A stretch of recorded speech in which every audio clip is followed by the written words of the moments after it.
Thank you. Thank you. I have a number of interventions.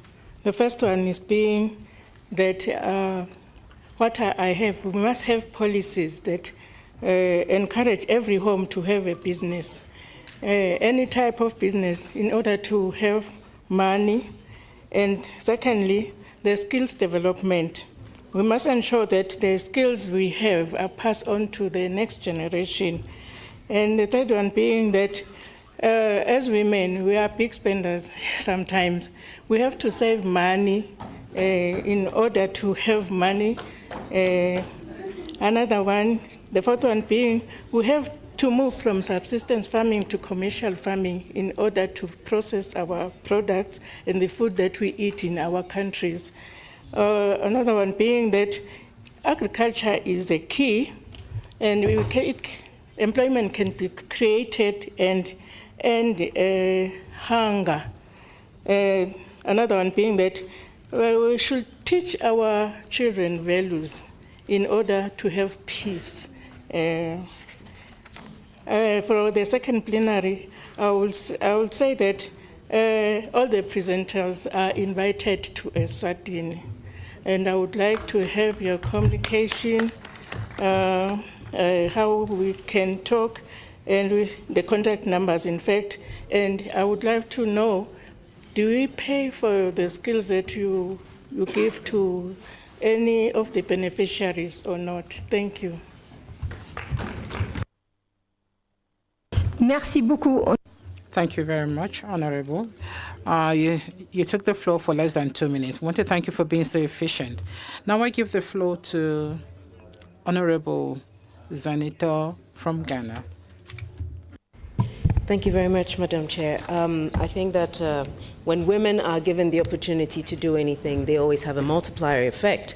And I think that I would like to make a very odd suggestion, that given the quality and the wide diversity of women in this parliament, that we have little short videos of all the women with what they do, what they've done, so that we can push it out there and young girls can see that there are things beyond what their imagination can actually conceive.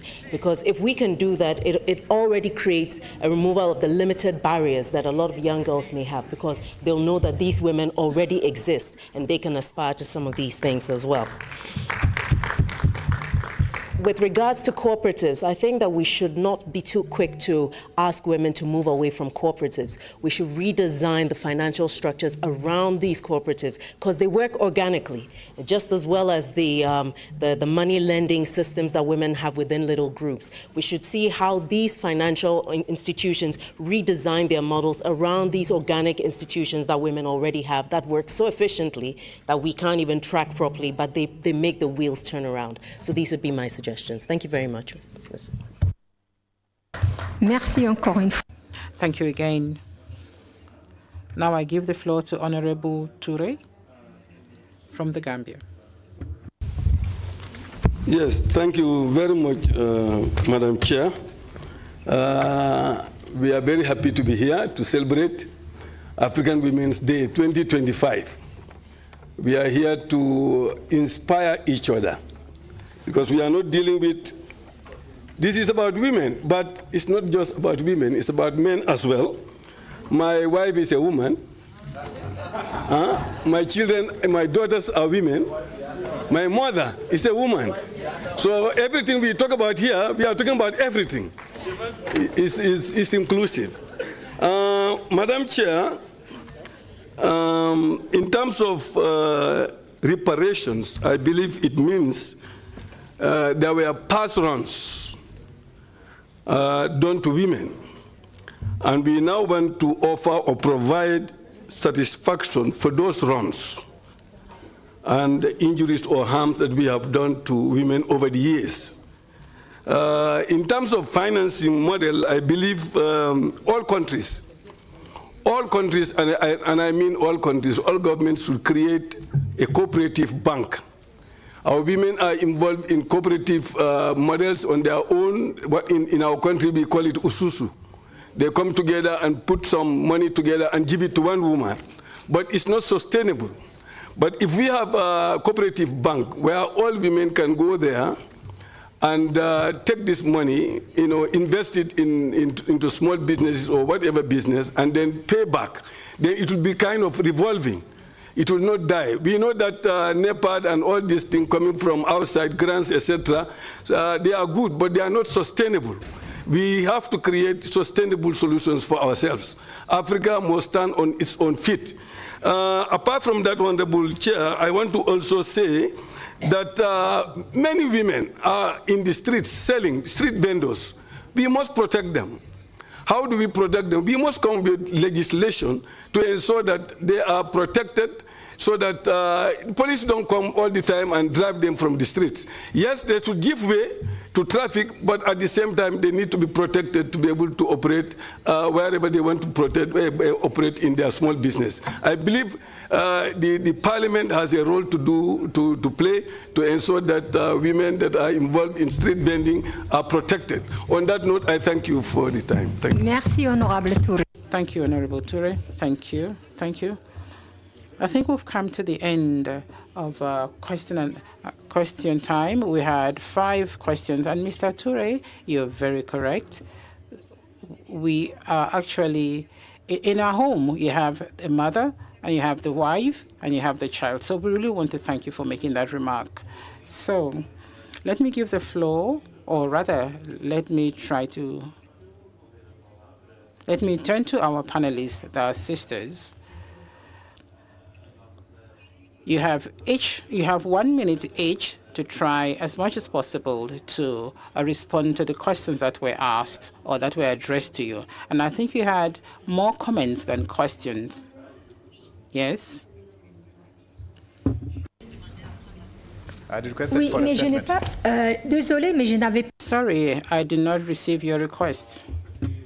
de problème. Problem. Like since in Rwanda you have so many women in Parliament, I'll give you 1 minute. Thank you. Yeah, I just want to thank you, Honorable Chair.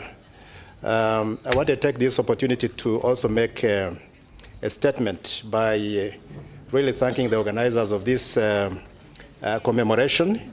And I want to say that I want to celebrate and commemorate with the women of Africa for the tremendous achievements that have been realized up to date. In many of our countries today, women are actively involved in politics at very high levels, public service, business, among others. And I want to, if you allow me, I just want to make, to quote a statement by the President Kagame while he was speaking at the opening ceremony of the 12th edition of the European Development Days in Brussels some time back. He stated, and I wish to quote, that for too long, society has created a psychology that women are inferior and can only rise at the mercy of men, a norm that can be no longer be tolerated. And I wish to say that indeed, evidence has shown that women are equal, if not better, in some of the most difficult disciplines and occupations, including medicine, engineering, ICT, even in aviation, and including women in this Parliament that have very high qualifications. And we wish to applaud them at this particular commemoration. Finally, rights, I should say rights and outcomes can only be equal when treatment for both gender is equal. And the best example for this is Rwanda, where in our constitution today there is a provision where at least 30% of all positions of leadership must be occupied by women. A short while ago, I mentioned that our parliament is predominantly occupied by women, as well as the Senate, and also in the other positions, including cabinet and other positions of leadership. But in the end, I wish to state that there are policies, there are laws, but these can only be effected to the letter if there is a political will, particularly at the highest levels. And I wish to thank His Excellency Paul Kagame because he's a champion of women. And that's why in Rwanda you are seeing these changes that we are talking about. I wish to submit, Viva Women of Africa, Happy Africa, Merci, Pan-African Women. Thank you, Honorable. Thank you. Thank you, Honorable. So now I'm going to turn to the panelists. Each of you would have a minute to conclude. Thank you very much. Let me start. I'll actually end it. And just briefly, I must thank this opportunity to present at the pub on this very significant African Day. It is indeed an issue that we have to individually look at, because where we want to see change, it starts with an individual. It starts with what your values are. And indeed, women, as we all know, we are the products of women. Women, as we know them in our relationships, you pull a woman out of a household, the household crumbles. So if we actually were to have more women representation in parliaments around the African continent, as well as in organizations, we will see less poverty, we will see less fighting, we will see more prosperity. Thank you. Merci beaucoup. Thank you very much.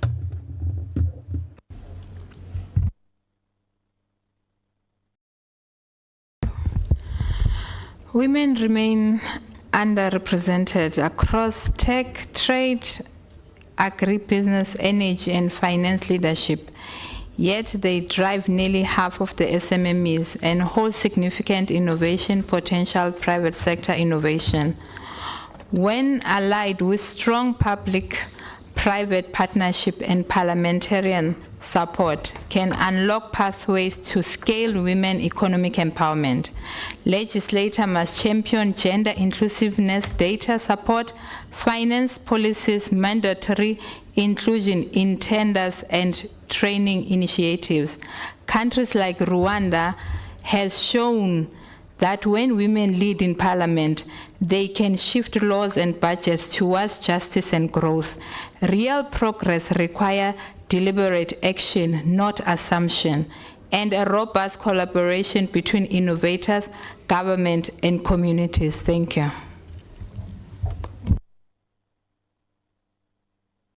Okay.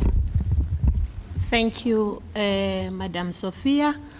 Before I could make my concluding remarks, I just want to respond to some of the comments, beautiful comments that have been made by the members.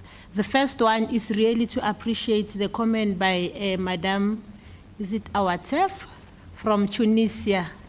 Yeah, I think Tunisia is one of the first countries in Africa to pass a startup act. And I really commend you, ma'am, for really flying the flag of your country very high, because really you are not blaming. Your country is actually leading in terms of a tech startup act. And in fact, ma'am, I am attracted to what you are saying, because one of the biggest challenges that we are facing as women, especially women in trade, is very limited digital trade platforms. So my submission to this House is that we need to actually drive the establishment, the development and finalization of startup laws in our respective countries. I know in Africa we have close to about 30 countries that have signed up, that have startup acts. In our country, we are still discussing, the debates, dialogues are still ongoing with regards to the formation of a startup act. Tech startups are the foundation of they will leapfrog.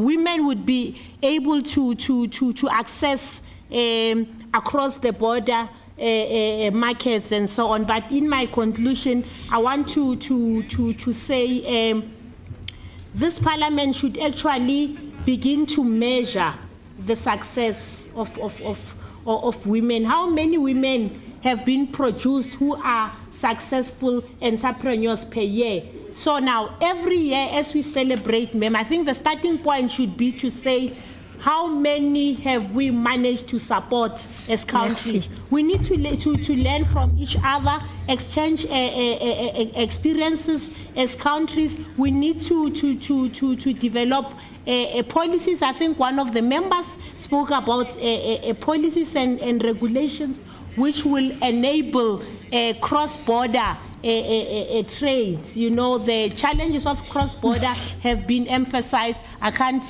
talk to that much, but our business here is about making enabling environments for trade, for the success of women, and we want to appreciate this opportunity. Merci. All the best to the Parliament. Thank you. Merci. Merci beaucoup. Thank you. Thank you very much.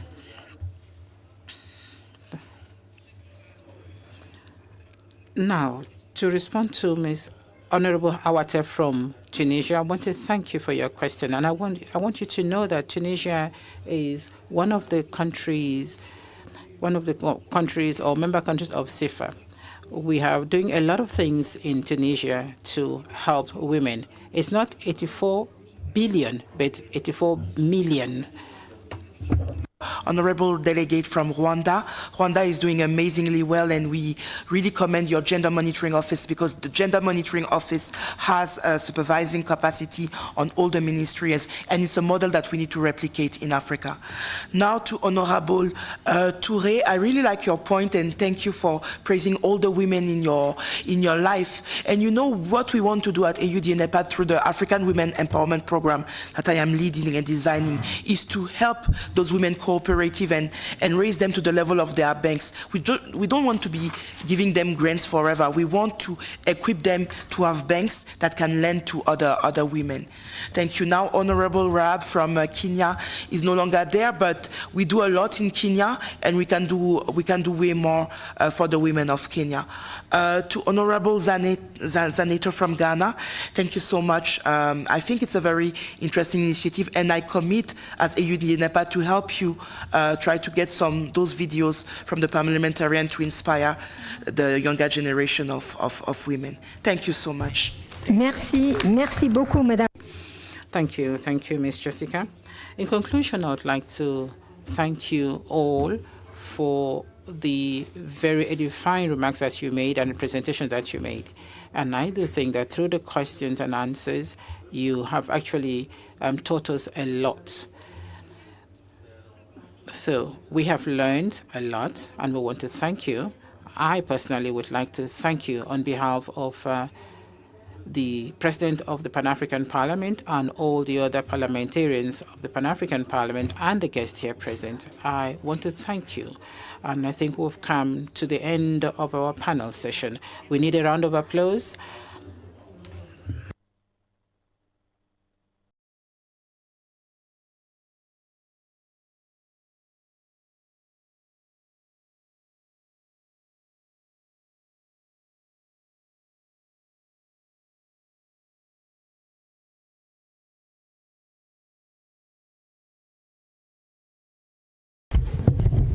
Another round of applause for our panelist and our facilitator. Thank you for a job well done. And I want to thank each and every one of us for your patience. Thank you for your engagement all through. I hope it's been an interesting period for all of you. And what we have next is the closing. I hope you've been able to benefit from the knowledge that has been transferred to each and every one of us. We've learned a whole lot of things, and we believe that we're going to implement them going forward. For the closing, I want to call on, for the closing, there will be reflections and way forward by Dr. Sinziwa Nzamo. Please, we just need you to present for like a minute or two, since we're running out of time. Thank you very much. A round of applause for her, please.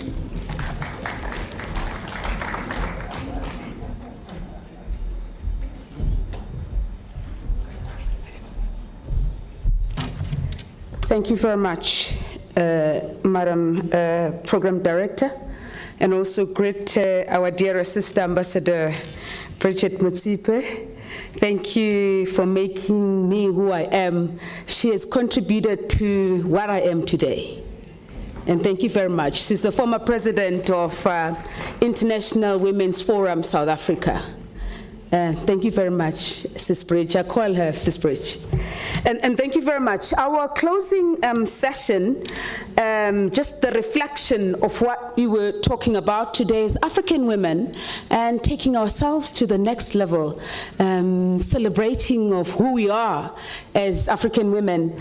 I want to quote one of my best former presidents in Africa, and she actually sent that message this morning, Mama President Ellen John Sirleaf. She says the road to women's economic empowerment is irreversible. And I think we were discussing that. And although it's taking time or a while, but the truth is that no one is going to stop us. We are going, and we'll get there. Now, the reflection that has came from our panels and from our speakers, it speaks to capacity building of our African women through financial literacy, through digital literacy, and also the voices that must be heard. And also we need to actually sit at the negotiating table. I mean, if you look at our peace and negotiations, we need to see women coming on board and actually sitting in the table and negotiating on conflicts in Africa. Because women are much better, women are much better on negotiation than men when it comes to peace. And we need to actually enforce that as from today, that we need to see more women coming in as peace negotiators in the continent. And also the protection of women in the borders. I think our dearest sister from the honorable member from Ghana actually mentioned it, that we need more women that would be actually appointed in customs that will be able to protect women. Access to finance, I think we've heard it quite a lot, and access to markets. And also I think Sis Nomvula mentioned the hub where women are actually trained for market ready. And I think these are the initiatives that member states should actually focus on. Agribusiness. I always tell people money is in the value chain. Money is not in the produce. But what we need to do is we need to train women to understand that they must turn their produce into a product to the market.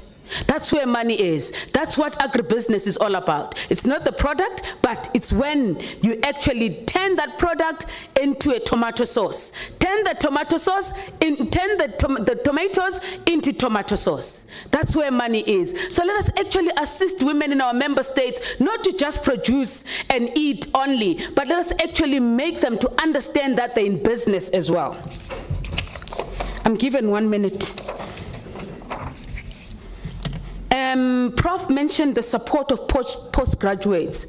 We've got so many of those in our African countries that have done PhDs, but today they are not doing anything about those PhDs. So the collaboration between private sector and academia so that they can be funded to actually start moving forward with the implementation of those PhDs. And collaboration between government and private sector, I think, is very important because that's where it matters most. As Ayanda, we know that in my other life, I'm the co-chair of W20 presidency. In South Africa, they're actually leading that aspect where we are actually talking to 3 pillars, which is the K economy, which is gender-based violence, which is financial inclusion. If you look at the K economy, if we can invest a lot in the K economy, we are actually talking to about 300 million jobs that are going to be created in 2035. So K economy is very important. So we can't, at this time in Africa, not concentrate on that K economy so that we can empower women. In closing, data. Data informs life. Our data should be punched correctly so that the policy, because data informs policy, so that our policies would be articulating to what is exactly happening on the ground. Collection from punching, this is where it matters most, because if we don't do that, whatever we're talking about today here in Parliament, it's not going to work.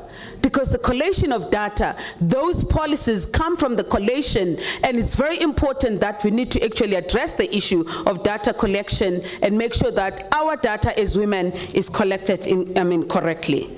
So with those words, I'd like to say thank you very much, Program Director, for giving me an opportunity to do the reflection, and to the honorable members and the guests. Thank you, Dr. Mats Nzamo. Please, can we welcome back to the table the first Vice President of the Pan-African Parliament, Dr. Habib. Please come and take your seat. And also the President of the Women Caucus, Honorable Honorable Amina Tijani.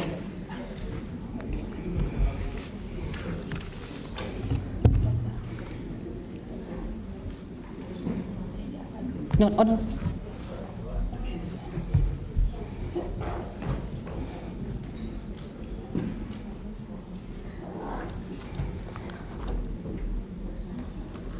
The President of the PAP Women's Caucus will be presenting the declarations of the commemoration of the Pan-African Women's Day. Let's welcome her to the podium. Yeah.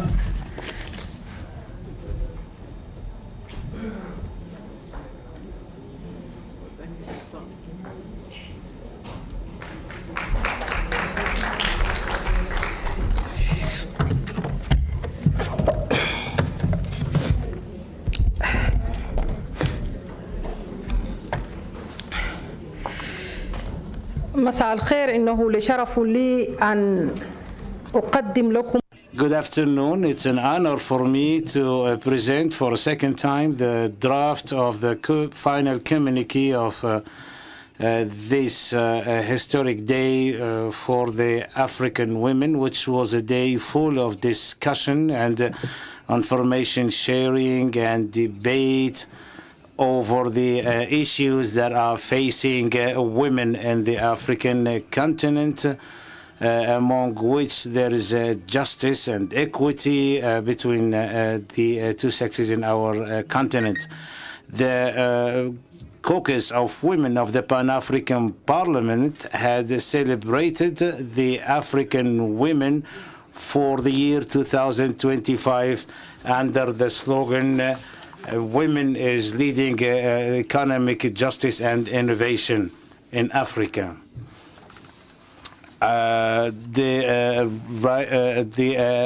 Uplifting the progress through projects, and it was held on 31st of July 2025 in the Pan-African Parliament seat in Midrand, South Africa, with the cooperation of the business women, the International Organization of Business Women, and with other organs and other representatives from other legislative, national, and entrepreneur women in Africa, and with the persons from the academia and partners from the private sector, and with students and persons from diaspora. This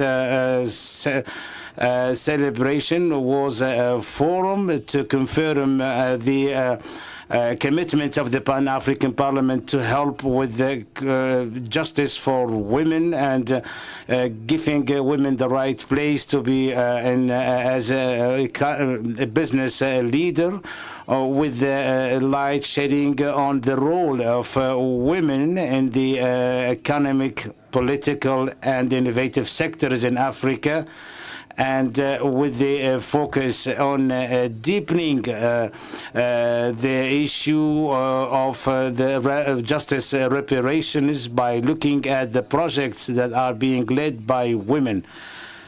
As well, it was a chance to link the institutions and the businessmen and the development institutions in Africa in one forum. The opening session included the welcoming speech by Honorable Fatimata Habib, the Vice Vice President of the Pan-African Parliament, and a speech of Honorable Tijani Yahya, of the Chair of the Women Caucus, and the main opening word of the Deputy Speaker of the National Assembly, Honorable Mariam Jibe of Parliament of Chad. The session, there has been a discussion among the participants in order to enable women and look at the permanent realization of justice for women. The discussions were around the following items: looking into the reparative justice. All the participants have spoken about the historical inequality that took place and pushed African women away from being participants in the economy.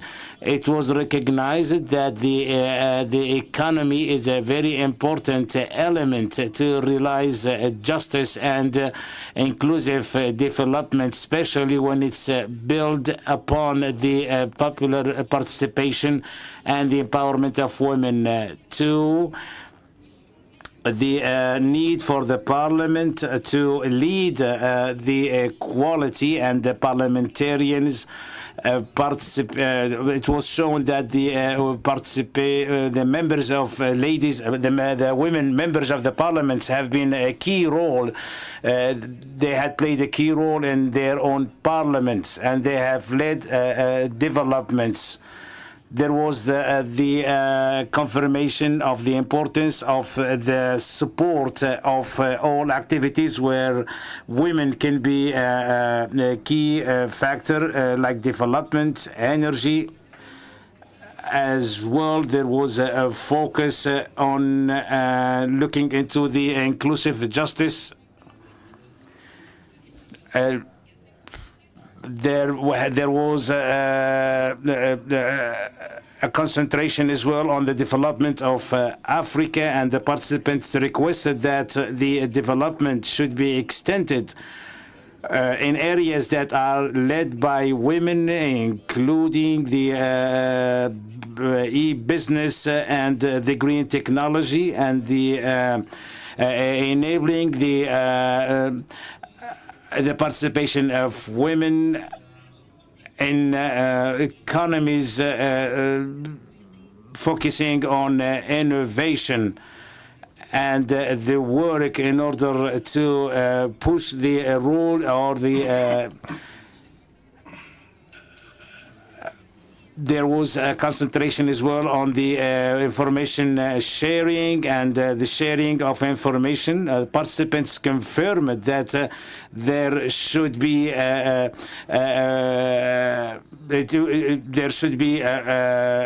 work in order to enhance and share all the research concerning the participation of women, as well the inclusion of gender-based initiatives and facilitation of cooperation between parliaments and other institutions concerning researches on policy in that direction. Fifth, on the diaspora, the participants have discussed the participation of grassroots leaders, and there had been an exchange of experiences and the success stories, and light was shed on the economic justice. All the testimonies that were delivered and the session explored the social and economic transformation in Africa. 6, The celebration, the day of celebration has included as well the dialogue between the generations and the solidarity between women in all the areas and the countries of Africa. There had been as well focus on the way forward. 7, the participants accepted the following recommendations: that the women should lead the efforts to realize the economic justice, the cooperating with the Pan-African Parliament and its organs that deal with justice and the participation in negotiations concerning equity and equality between men and women.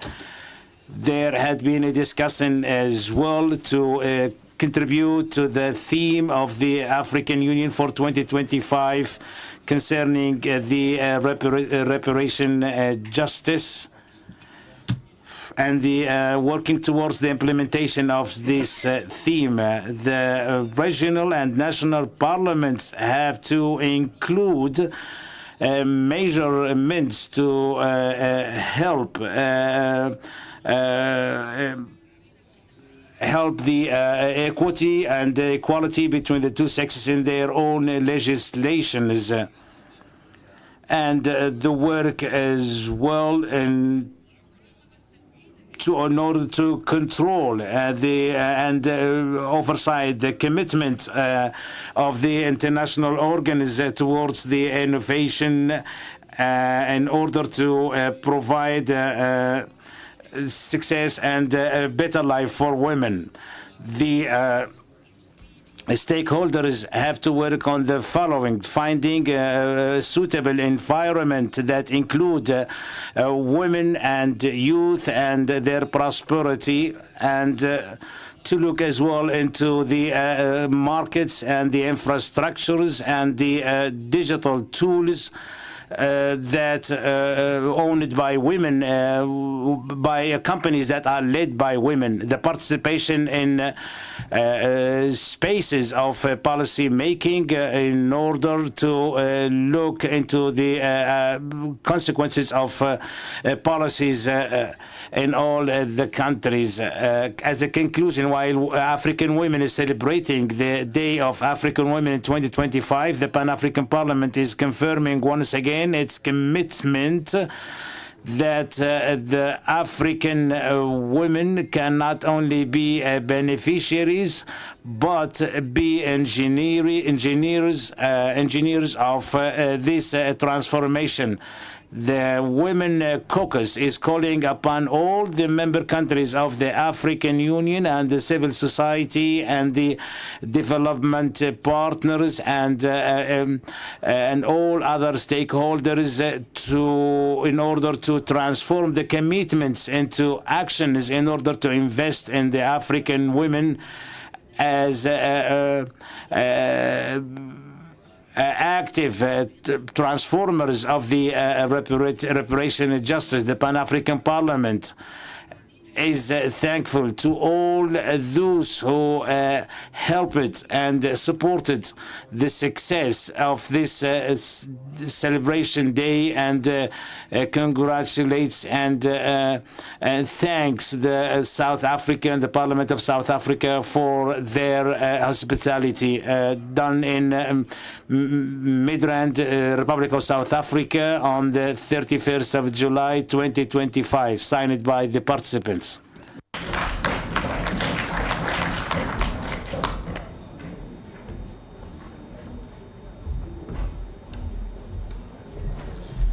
Thank you, Honorable Tijani. For the closing, let us welcome Honorable Dr. Habib, the first Vice President of the Pan-African Parliament.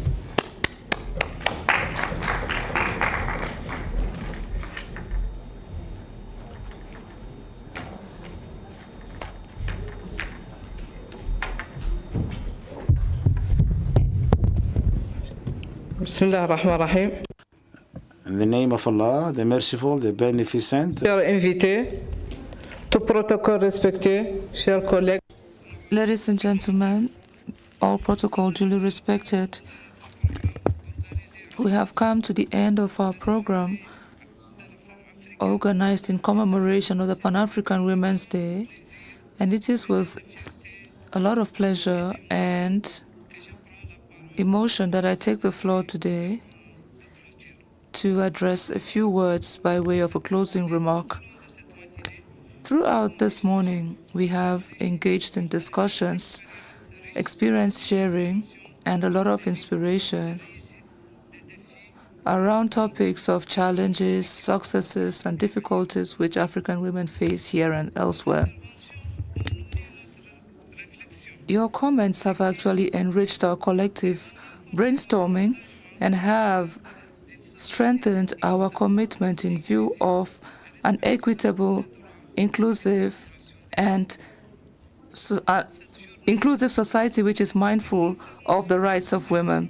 This day is not only a day for commemoration, it is a day which actually reminds us of the resilience of the African woman and their key role in our communities, in the economy, policy making, culture, and peace building, and the future of our continent. I would like to heartily thank all those who contributed to this commemoration, the Women's Caucus, panelists, moderators, as well as you, dear participants, for your active participation. This day, may this day be a source of inspiration, but equally a starting point for concrete actions that are sustainable and rich with meaning. Together, let us put our hands together to make sure that every day becomes a step further for female empowerment and for the full recognition of the place of the African woman in our societies. I would like to share an experience with you, the experience of a typical African woman who is resilient and who is a fighter and the bedrock of the African society. This is a story of a woman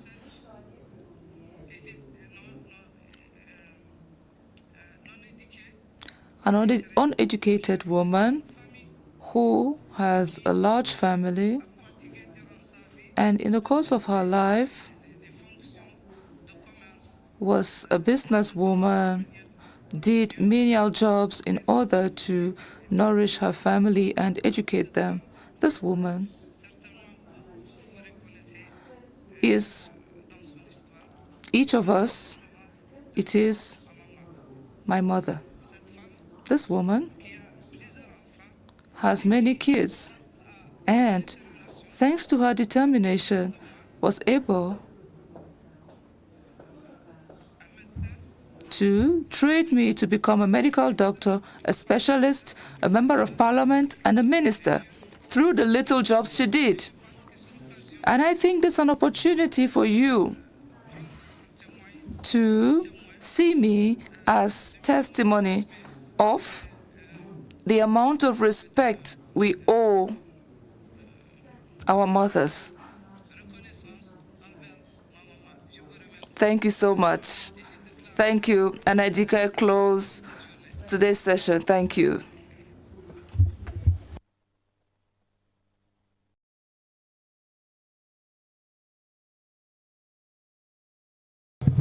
Another clap for the first Vice President.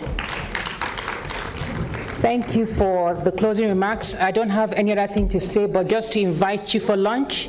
There's lunch served in the canteen. Our ushers will direct you to the place. Bon appetit, and enjoy your meal. Thank you.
Yara El-Sherbini, Egyptian entrepreneur and founder of the African Women's Entrepreneurship Program.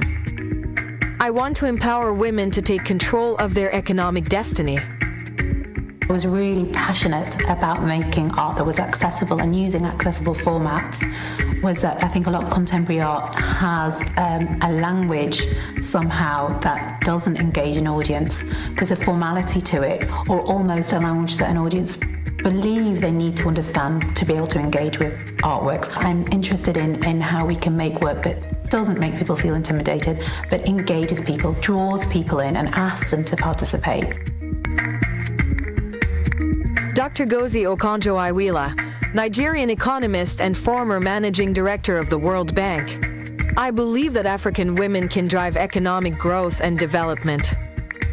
I think you would be missing a considerable amount of innovation, creativity. Challenged. About 10 years ago, I thought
years ago, in March 2004, the Pan-African Parliament was established as a legislative body of the African Union with a vision of fostering unity, peace, and prosperity across the continent. Today, we celebrate 2 decades of its journey and achievements. The establishment of the Pan-African Parliament amongst the African Union organs signaled a historical milestone and perhaps the most important development in the strengthening of the African Union institutional architecture. It laid solid grounds for the democratic governance and oversight within the African Union system and provided a formal platform for the peoples of Africa to get involved in discussions and decision-making on issues affecting the continent. The genesis of the Pan-African Parliament can be legally traced back from 1991 with the adoption of the treaty establishing the African Economic Community, adopted on the 3rd of June 1991 in Abuja, also known as the Abuja Treaty. This treaty defined the pillars and grounds of realizing economic development and integration in Africa and called for the creation of a continental parliament amongst a set of organs as tools for the realization of African integration and economic development. This call was re-emphasized in the Sirte Declaration of 1999, which called for the accelerated implementation of the provisions of the Abuja Treaty. At the time of the transformation of the Organization of African Unity into the African Union, the Constitutive Act of the African Union, in keeping with the vision of the signatories to the Abuja Treaty and the Sirte Declaration, set out the AU institutional architecture, which included the PAP. The Pan-African Parliament celebrated its 10 years of existence in March 2014, a year which coincided with the adoption on 27th June 2014 in Malabo, Equatorial Guinea, of the Protocol to the Constitutive Act of the African Union relating to the Pan-African Parliament, PAP Malabo Protocol, which once in force will transform the PAP into a quasi-legislative body of the AU. While the PAP Malabo Protocol requires 28 ratifications for its entry into force, it has to date been ratified by 15 AU member states with 21 signatures. For the time being, the PAP continues to operate under the Sirte Protocol, which defines its mandate. 6 parliaments have been inaugurated since 2004. So we cannot revolutionize the situation of Africa if we don't take the women seriously and don't change the work of women into a better, with technology, applying technology and science.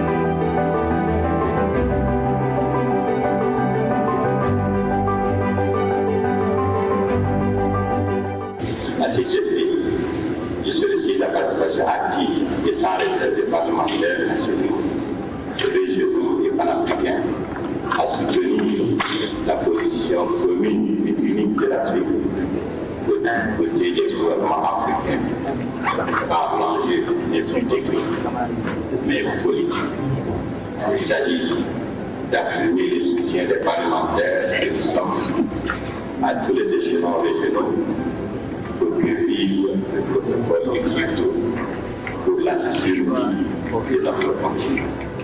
The Pan-African Parliament remains a platform for African people and their grassroots organizations to make an input into the decision-making process on the challenges and problems facing our continent. La première leçon que je tire, c'est que le Parlement est en bonne voie. La deuxième leçon, c'est que nous avons pris un certain nombre de résolutions, notamment cette résolution concernant la ratification du protocole de Malabo, qui fera du Parlement panafricain un organe législatif. Et nous pensons que ce message doit aller dans chaque État partie pour que nous puissions ratifier.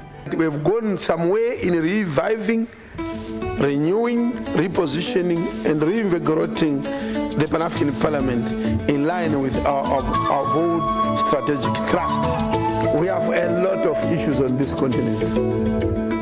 As people have confidence in us, they are simply saying, you are the right people to push the agenda of the continent. And the agenda of the continent is littered with a lot of challenges. The PAP has made commendable efforts in promoting the ratification, domestication, and implementation of the AU Shared Values Instruments, including the ratification of the African Charter on Democracy, Elections, and Governance, African Union Convention on Preventing and Combating Corruption, African Charter on Values and Principles of Public Service and Administration, African Charter on Human and People's Rights on the Rights of Women in Africa, amongst others. The 20th anniversary commemoration serves as a platform to educate citizens about the PAP and ignite conversations about the future of the Continental Parliament in line with its mandate. The occasion further serves as a reminder to decision makers around the continent to fulfill their commitment to the PAP by ratifying its revised protocol, now 20 years after sanctioning its establishment. The Parliament has embarked on a process of reviving, renewing, repositioning, and reinvigorating itself to outline a vision for the future, identifying key areas for improvement and expansion, and emphasize the role of the Parliament in the African Union's Agenda 2063 and other regional development initiatives. It's time to reflect on the journey and chart a path forward.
Africa, a continent of vibrant cultures, resilient people, and inspiring women.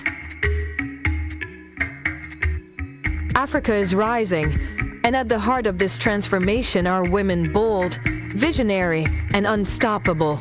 For centuries, they have been the backbone of families, communities, and nations. But today, they are stepping into the spotlight like never before.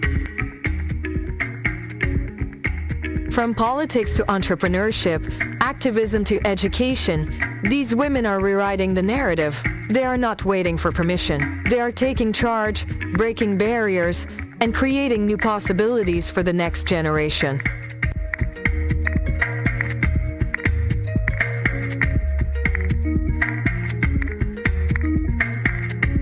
This is more than a story of success. It is a movement of empowerment, resilience, and change. It is about women who dared to dream, who fought against the odds, and who are shaping the future of Africa. Welcome to Dear Daughter Podcast with Mariam. Welcome to Empowering African Women, a documentary celebrating the achievements of remarkable women from across the continent. From politics to entrepreneurship, these role models are inspiring a new generation of leaders.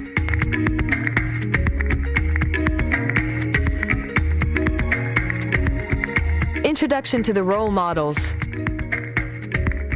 Meet our role models, women who have broken barriers and achieved greatness in their respective fields. Dr. Joyce Banda, former president of Malawi, who fought for women's rights and education. I believe that education is the key to unlocking the potential of African women. It's heavy, but I'm able to carry it. Why? Because I'm an African woman. An African woman carries heavy loads. Anyway, that's how we are trained. We are brought up that nothing is unbearable. Yara El-Sherbini, Egyptian entrepreneur and founder of the African Women's Entrepreneurship Program. I want to empower women to take control of their economic destiny. I was really passionate about making art that was accessible and using accessible formats. Was that I think a lot of contemporary art has a language somehow that doesn't engage an audience.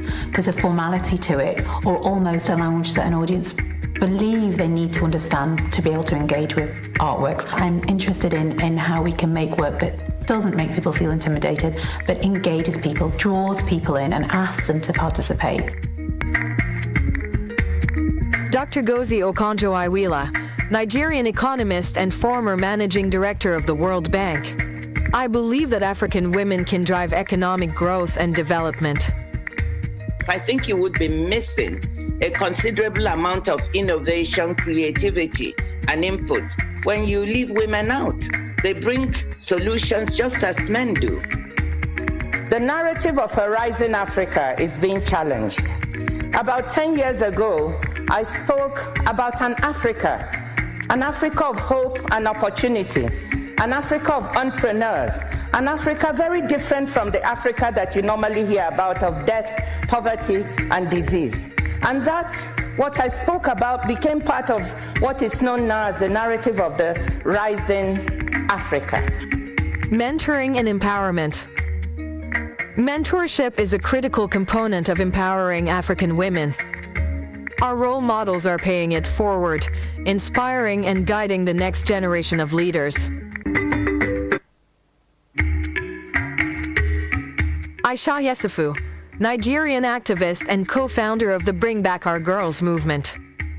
I believe that mentorship is essential for building confidence and leadership skills in young women. Mimi Kalinda, Congolese entrepreneur and founder of the African Women's Business Network. I want to create opportunities for women to connect, learn, and grow. How do we approach communications in 54 different countries that are so different? This application of a blanket approach to an entire continent just simply doesn't work. Doing work in Francophone Africa is completely different to Anglophone, Lusophone. I was born in the Congo, in Kinshasa.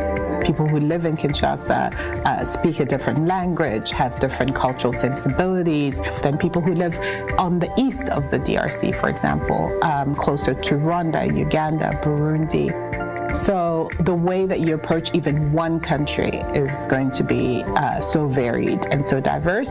So how much more for a whole continent? One of the things that I always tell my clients is building relationships beyond screens. Overcoming challenges. African women face numerous challenges, from poverty and inequality to violence and discrimination. Our role models have overcome incredible obstacles to achieve their goals. Fatoumata Ba, Senegalese entrepreneur and founder of the women's empowerment organization, Femmes at Development. I believe that resilience and determination are key to overcoming adversity. What would you do if you were not afraid? And I was always so clear on having my own answer, which is, if I wasn't afraid, I will go and chase my dreams to leverage technology, deliver impact while being successful and making money, returning the money to investors, hopefully. Nompendelo Mkachwa, South African activist and president of the African National Congress Women's League. I want to create a world where women are equal and empowered. Rights begin. Human rights begin when the majority of the people are able to live those rights. Impact and legacy. Our role models are making a lasting impact in their communities, inspiring change and driving progress. Wanjira Maathai, Kenyan environmentalist and vice president of the Green Belt movement. I believe that African women can drive sustainable development and environmental conservation. Today, as a human family, we do find ourselves facing the greatest challenge of our time, the climate crisis. We are at once faced by uncertainty, inequity, and urgency like never before. And to make it through all of this, our narrative has to start with this reality that people, poverty, and inequality have got to be at the center, at the heart of how we meet this moment. Graham Achol, Mozambican politician and humanitarian, and former First Lady of Mozambique and South Africa. I've dedicated my life to promoting women's rights and education. I want to leave a legacy of empowerment and equality for African women. Tradition has developed a series of practices which over time have become beliefs, which in essence they put women in a position of inferiority. They put women in relationship within the family, within the community, within the nation at large, in a relationship of power, instead of relationship of equality, of mutual acceptance, of building on the strengths of every single individual in the family. Tradition has developed a sort of hierarchy in the relationship between men and women, and that leads to discrimination. That's why girls are the last to go to school. That's how girls' parents believe.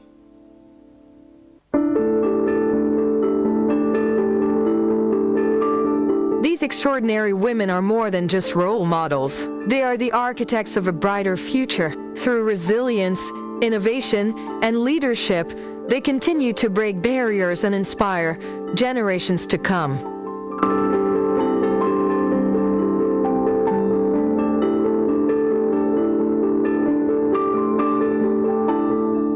But the journey doesn't end here. Every voice matters in the movement for empowerment. Whether through mentorship, advocacy, or support, we all have a role to play in shaping a more inclusive and equal future for African women.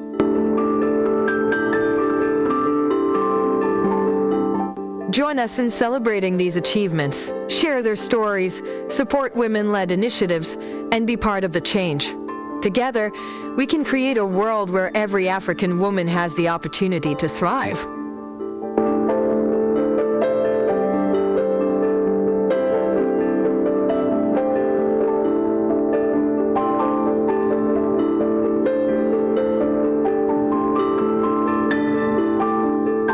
To younger women, my call to action to you is nothing will be handed to you on a platter. You've got to fight for it, you've got to make it work, you've got to go for it. Be yourself, be confident, and know that the experiences you're going through are not peculiar to you. One of the best things about the book that we wrote is showing other women that even women in high leadership positions go through some of these same experiences. They don't go away, but knowing that other women go through it helps when you're a younger woman. So my call to action is seize the moment, be yourself, move forward.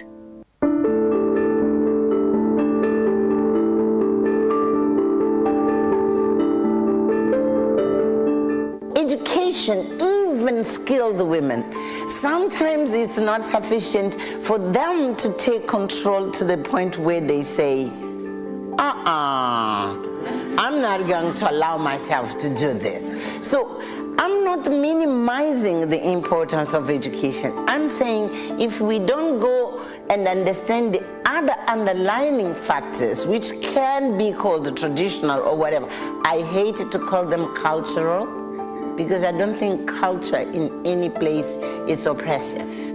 Culture always elevates all of us. That's culture. But traditions, yes. Tradition can be oppressive, and they are oppressive.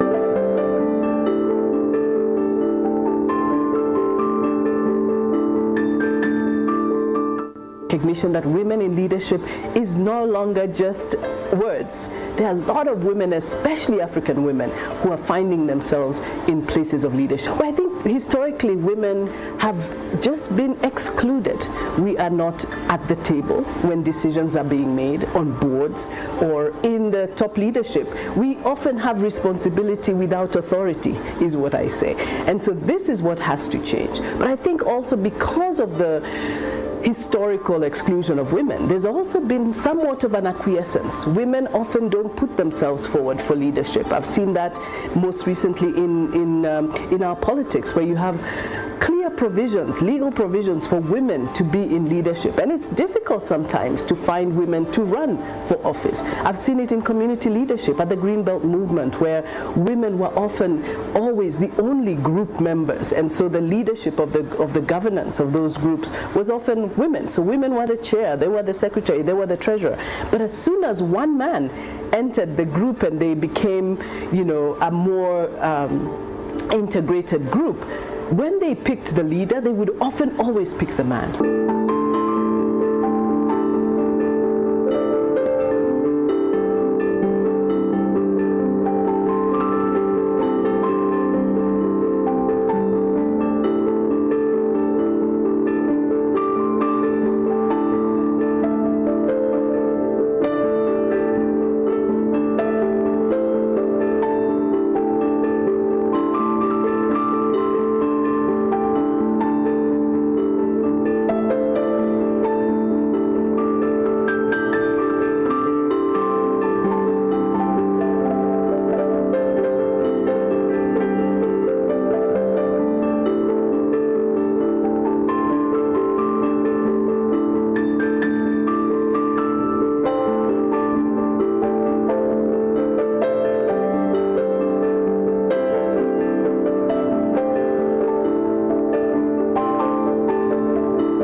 20 years ago, in March 2004, the Pan-African Parliament was established as a legislative body of the African Union with a vision of fostering unity, peace, and prosperity across the continent.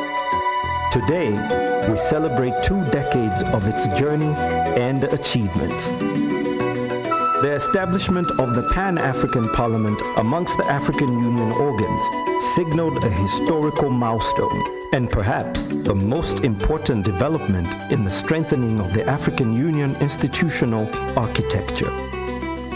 It laid solid grounds for the democratic governance and oversight within the African Union system and provided a formal platform for the peoples of Africa to get involved in discussions and decision-making on issues affecting the continent.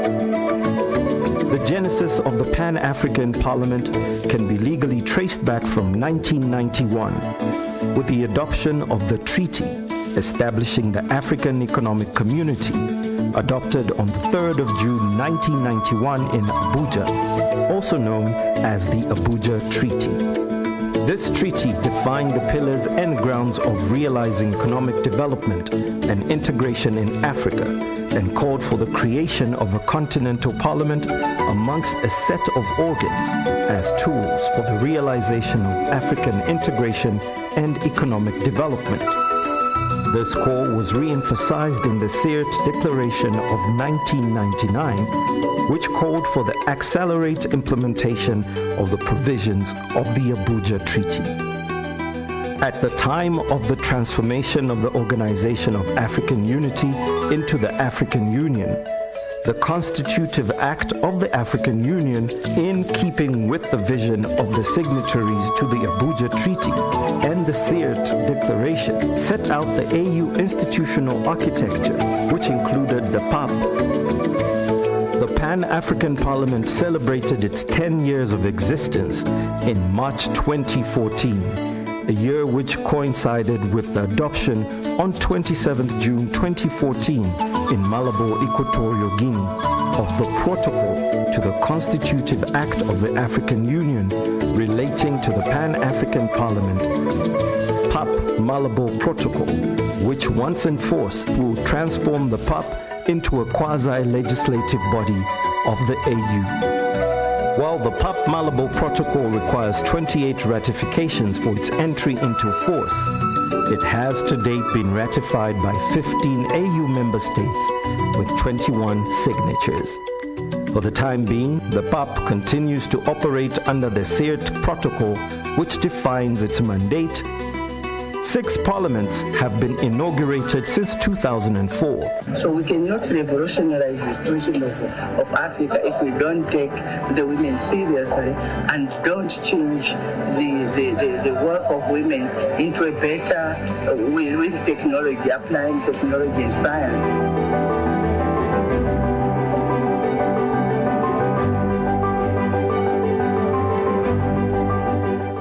À cet effet, je sollicite la participation active et sans retrait des parlementaires nationaux, régionaux et panafricains à soutenir la position commune et unique de l'Afrique d'un côté des gouvernements africains, car l'enjeu n'est plus technique, mais politique. Il s'agit d'affirmer le soutien des parlementaires que nous sommes à tous les échelons régionaux pour que vive le protocole de Kyoto pour la survie de notre continent. The Pan-African Parliament remains a platform for African people and their grassroots organizations to make an input into the decision-making process on challenges and problems facing our continent. La première leçon que je tire, c'est que le Parlement est en bonne voie. La deuxième leçon, c'est que nous avons pris un certain nombre de résolutions, notamment cette résolution concernant la ratification du protocole de Malabo, qui fera du Parlement panafricain un organe législatif. Et nous pensons que ce message doit aller dans chaque État partie pour que nous puissions ratifier. We've gone some way in reviving, renewing, repositioning and reinvigorating the Pan-African Parliament in line with our own strategic thrust. We have a lot of issues on this continent. As people have confidence in us, they are simply saying, you are the right people to push the agenda of the continent. And the agenda of the continent is littered with a lot of challenges. The PAP has made commendable efforts in promoting the ratification, domestication, and implementation of the AU Shared Values Instruments, including the ratification of the African Charter on Democracy, Elections, and Governance, African Union Convention on Preventing and Combating Corruption, African Charter on Values and Principles of Public Service and Administration, African Charter on Human and People's Rights on the Rights of Women in Africa, amongst others. The 20th anniversary commemoration serves as a platform to educate citizens about the PAP and ignite conversations about the future of the Continental Parliament in line with its mandate. The occasion further serves as a reminder to decision makers around the continent to fulfill their commitment to the PAP by ratifying its revised protocol, now 20 years after sanctioning its establishment. The Parliament has embarked on a process of reviving, renewing, repositioning, and reinvigorating itself to outline a vision for the future, identifying key areas for improvement and expansion, and emphasize the role of the Parliament in the African Union's Agenda 2063 and other regional development initiatives. It's time to reflect on the journey and chart a path forward.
20 years ago, in March 2004, the Pan-African Parliament was established as a legislative body of the African Union with a vision of fostering unity, peace, and prosperity across the continent.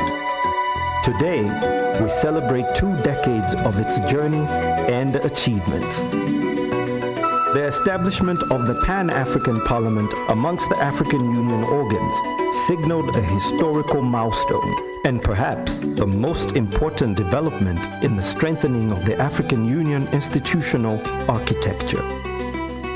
It laid solid grounds for the democratic governance and oversight within the African Union system and provided a formal platform for the peoples of Africa to get involved in discussions and decision-making on issues affecting the continent. The genesis of the Pan-African Parliament can be legally traced back from 1991 with the adoption of the treaty establishing the African Economic Community, adopted on the 3rd of June 1991 in Abuja, also known as the Abuja Treaty.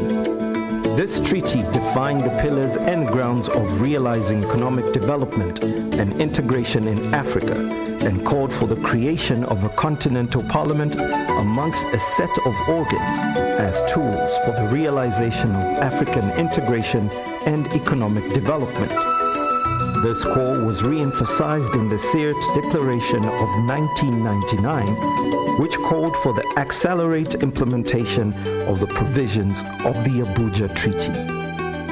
At the time of the transformation of the Organization of African Unity into the African Union, the Constitutive Act of the African Union, in keeping with the vision of the signatories to the Abuja Treaty and the Sirte Declaration, set out the AU institutional architecture, which included the PAP.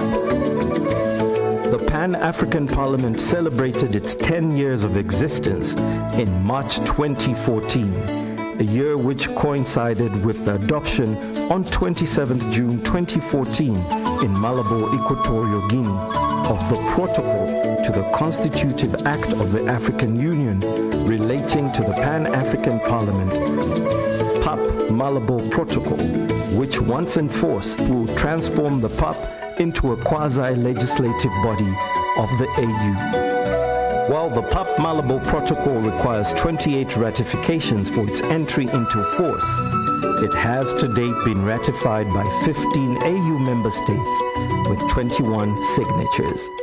For the time being, the PAP continues to operate under the Sirte Protocol, which defines its mandate.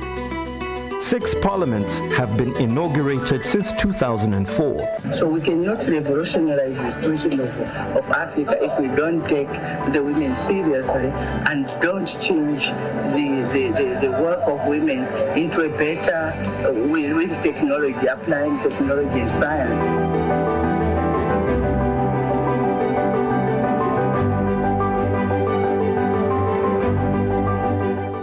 À cet effet, je sollicite la participation active et sans réserve des parlementaires nationaux, régionaux et panafricains à soutenir la position commune et unique de l'Afrique d'un côté des gouvernements africains, car l'enjeu n'est plus technique, mais politique.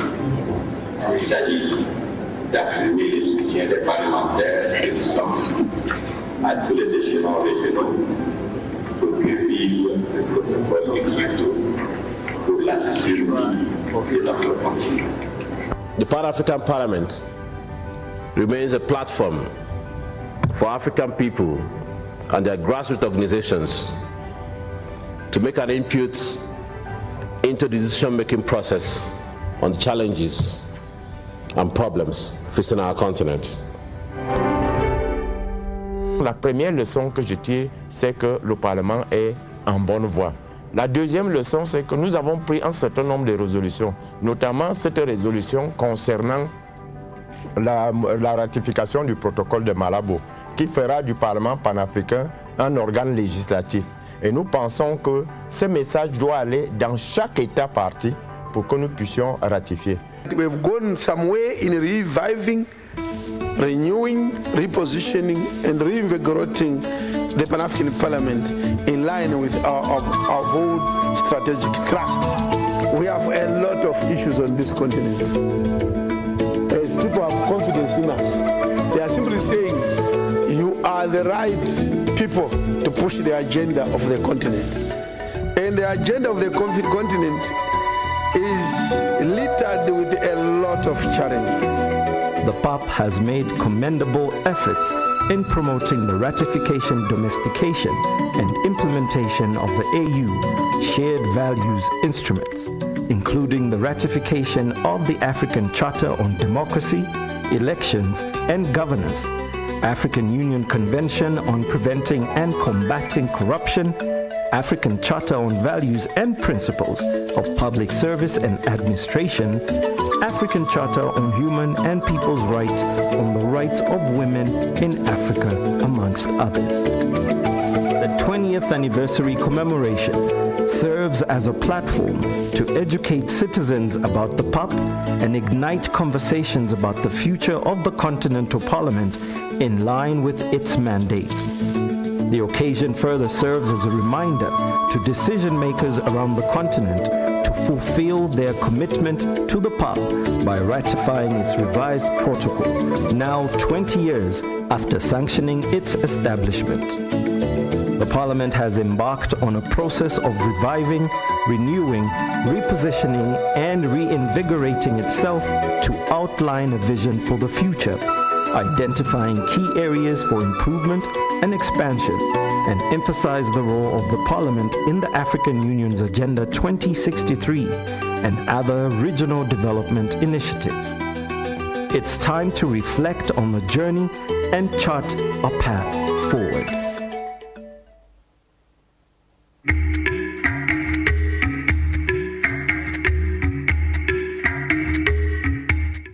Africa, a continent of vibrant cultures, resilient people, and inspiring women. Africa is rising, and at the heart of this transformation are women bold, visionary, and unstoppable. For centuries, they have been the backbone of families, communities, and nations. But today, they are stepping into the spotlight like never before. From politics to entrepreneurship, activism to education, these women are rewriting the narrative. They are not waiting for permission. They are taking charge, breaking barriers, and creating new possibilities for the next generation.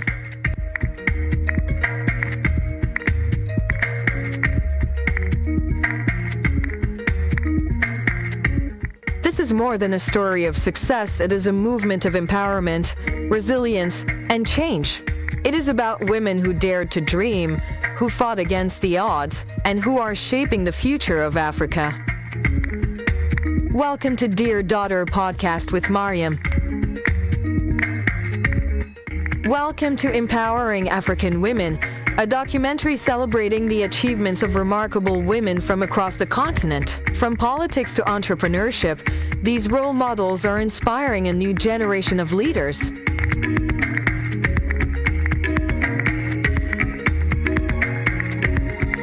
Introduction to the role models. Meet our role models, women who have broken barriers and achieved greatness in their respective fields. Dr. Joyce Banda, former president of Malawi, who fought for women's rights and education. I believe that education is the key to unlocking the potential of African women.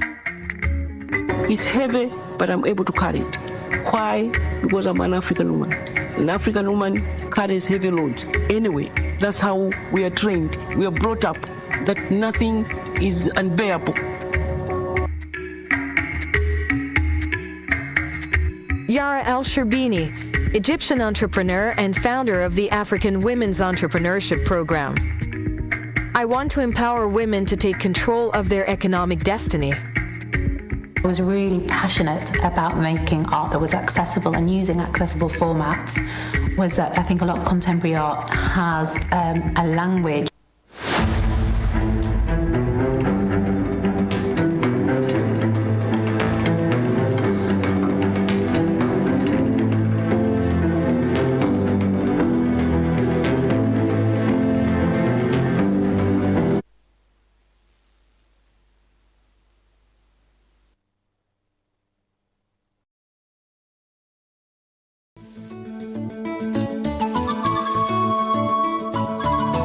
20 years ago, in March 2004, the Pan-African Parliament was established as a legislative body of the African Union with a vision of fostering unity, peace, and prosperity across the continent. Today, we celebrate 2 decades of its journey and achievements. The establishment of the Pan-African Parliament amongst the African Union organs signaled a historical milestone and perhaps the most important development in the strengthening of the African Union institutional architecture. It laid solid grounds for the democratic governance and oversight within the African Union system and provided a formal platform for the peoples of Africa to get involved in discussions and decision-making on issues affecting the continent.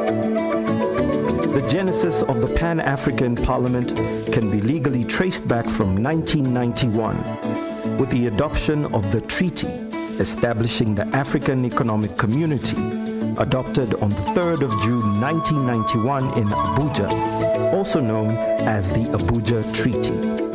This treaty defined the pillars and grounds of realizing economic development and integration in Africa and called for the creation of a continental parliament amongst a set of organs as tools for the realization of African integration and economic development. This call was re-emphasized in the Sirte Declaration of 1999, which called for the accelerated implementation of the provisions of the Abuja Treaty. At the time of the transformation of the Organization of African Unity into the African Union, the Constitutive Act of the African Union, in keeping with the vision of the signatories to the Abuja Treaty and the Sirte Declaration, set out the AU institutional architecture, which included the PAP. The Pan-African Parliament celebrated its 10 years of existence in March 2014, a year which coincided with the adoption on 27th June 2014 in Malabo, Equatorial Guinea, of the Protocol to the Constitutive Act of the African Union relating to the Pan-African Parliament, PAP Malabo Protocol, which once in force will transform the PAP into a quasi-legislative body of the AU.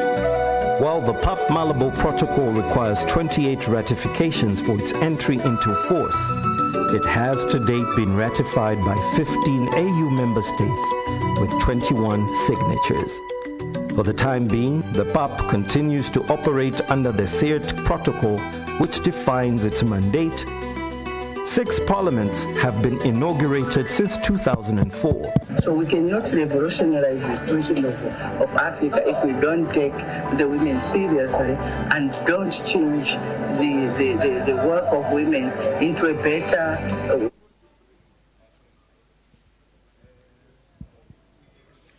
Honorable members, Honorable Mr. President,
thank you and good afternoon.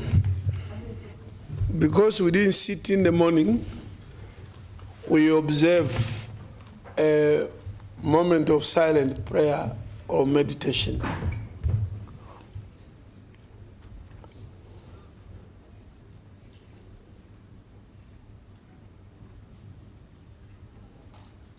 Thank you.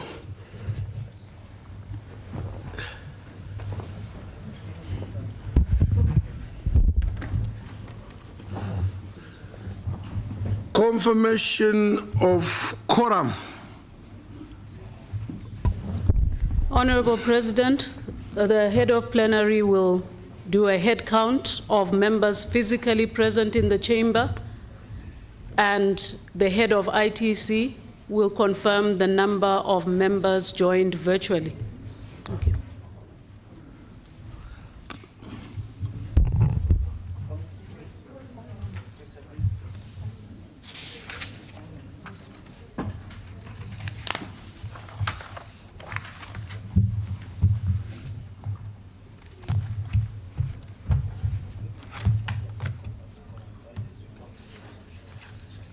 Now, as they count, may I make the following statement. One will be, we need a quorum, especially later on. It was our intention that today we do the Women's Day celebrations before lunch, and this was going to end around 11:30. Then we have Kappa presentation, the performance or activity report presentation, then debate. It was envisaged that would be done before 1 o'clock. The Women's Day celebrations, fortunately or unfortunately, went beyond 11:30 to about, if not after 3. Yeah, almost 3 o'clock.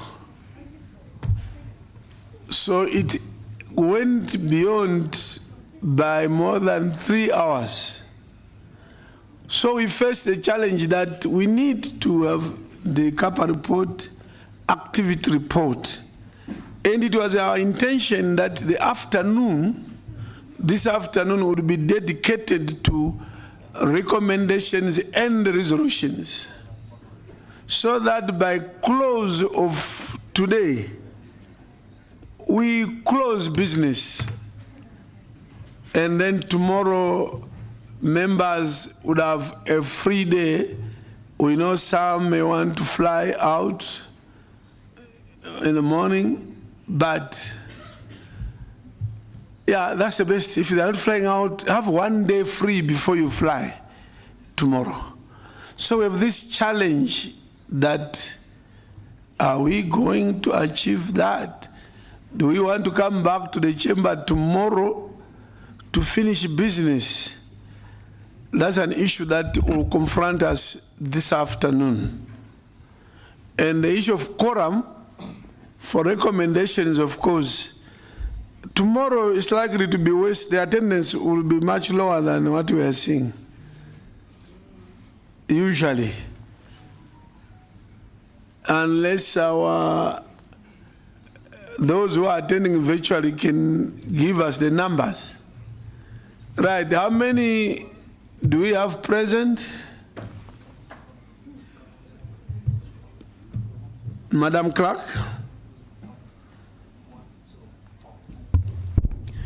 Honorable President, there are 44 now, honorable members in the chamber and 0 online for now.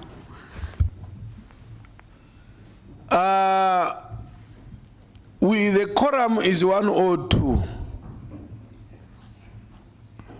The quorum is 102. Now, 102 minus 143. We are short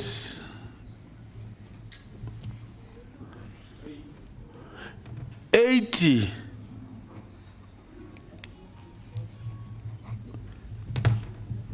Yeah. Leaders of delegations in this room. Some delegations have no leader because the leader has left. The leader has left. You need to play a role. But be that as it may, we will present or listen to the presentation of CAPA presentation. I don't know the chair of CAPA. He may want to also employ a strategy, which I'm likely to employ also when I do the activity report. I think members by now, they've read the CAPA report. It was, I think, distributed quite, not less than 3 hours ago, if not more. The same with the activity report. So in terms of reading, we are confident people have seen the reports. So when we present, we don't intend to go word by word, sentence by sentence. I think just a summary so that we give more time to discussion and see if there's any other business that we can conduct this afternoon.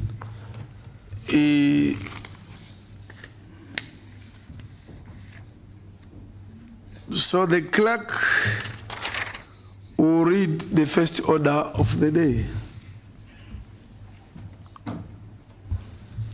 Honorable President, the first order of the day is presentation and debate on the report of the Committee on Audit and Public Accounts to the 5th Ordinary Session of the 6th Parliament. The presenter is Honorable Miles Sampa, Chairperson of the Committee on Audit and Public Accounts. I now invite Honorable Miles Sampa, Chairperson of the Committee on Audit and Public Accounts, to make his presentation.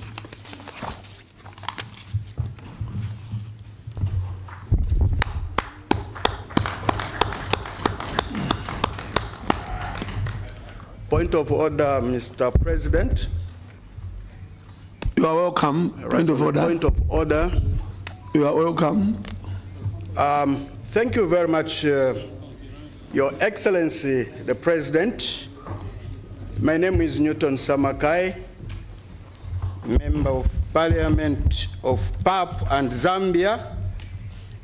My point of order is pointing to harmony in PAP vis-a-vis as we conduct our business. Your Excellency, we have an established procedure for debate. People indicate to debate when they have seen the report or they have heard the report being delivered. And that is the time they indicate that they want to debate.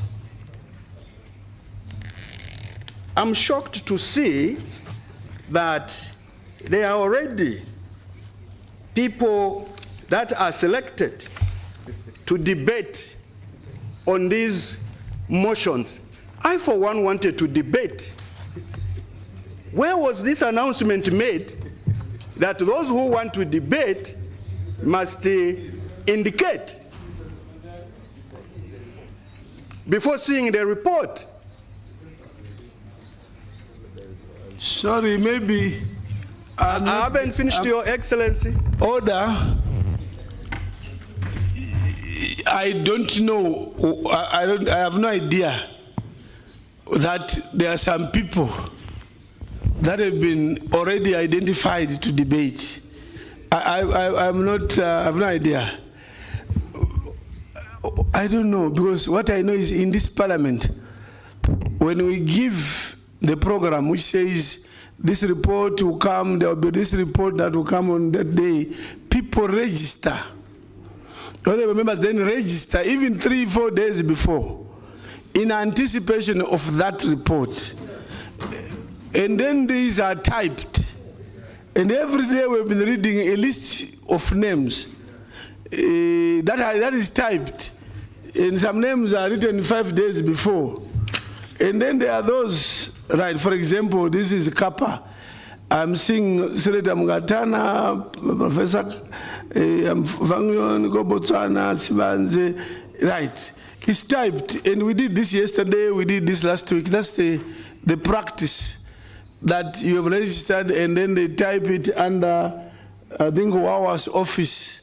And then when you come here, sometimes some honorable members then realize that, no, they also want to debate. Then they make written submissions. They just write and submit. But I'm not getting your point, because you're saying there are some people already selected, and I really, if such a meeting took place somewhere, I'm not aware. But I see some names here. And even yesterday on climate change, we had a similar thing. On any debate, we've had sheets like this that have names that have been printed, typed and printed. So I don't know. When I remember, get back to the floor, maybe I want to clarify. Or the one in white, I'll come back to you. Let's give Honorable Samakai to conclude. Thank you very much, Your Excellency. What I have seen ever since I came here is that a list, we are given a list to indicate whether we want to debate on a matter that is being delivered in front of us. It's only yesterday when I saw names of people that wanting to debate. But the issue is, I've been wondering, where was this announced? That those that want to report should now indicate, go to such an officer and indicate that you want to debate. I think that is what I want, some sort of transparency. I think it's clear. Your concern is very clear. But it has been the practice of this parliament. And if we want to change the practice, then fine, we can agree and that we change the practice. The practice of this parliament for years now, more than 15 years, when you enter into the chamber, there are some documents there, or through the ushers. If you have an interest on any topic that is on the program of the TWIC program, you get that form, you register in your long hand. And then the administration collect and compile a list of speakers before that topic is presented. As I say, this will be typed. Then there are those who realize a bit late that they did not register to debate, but they are in the chamber. Then they request for further forms from the ushers. And then they just write and say, I'm from this country. And we still consider them, consider the expression of interest. So there's nothing new about a person registering even 5 days before in anticipation of a report that they want to debate on. So there's nothing, to me, that would require a different approach. But if you have a superior approach to this one, you are welcome. It can be considered. Much obliged to Your Excellency. Thank you. I see interest to contribute. Mr. President, thank you. Mr. President, I believe, with your leave, let me refer the House to Rule 41 of our Rules of Procedure. And Mr. President, with your leave, may I read? The names of members who wish to speak shall be entered on the list of speakers in the order which their requests are received. So this is the rule governing the matter in issue. But the issue which is germane, the honorable member from Zambia is raising, is that it appears that this procedure is being abused. That people come in, register, and then at the time when the motion or the report is taken, they have taken the place of members who are desirous of debating, and yet they are not in the chamber. So if I heard him correctly, he thinks that we should amend the procedure, and even though we should implement Rule 41, it should be at the time when the report is about to be taken. Then names of members who want to comment can be taken. Then the order in which members will file their names, they can be called to comment on the debate as the floor is engaged. But when members are permitted for days on end to file their names, and then when the report is taken, they are not on the floor, then they deprive other members who are desirous Point of order. Of participating. Point of order. And that procedure. Let him finish. Let him finish. So I'm drawing attention to the fact that the procedure that the honorable member refers to is already covered by Rule 41. But at the time that report is being taken, a lot of the members who have filed their names are not in the chamber.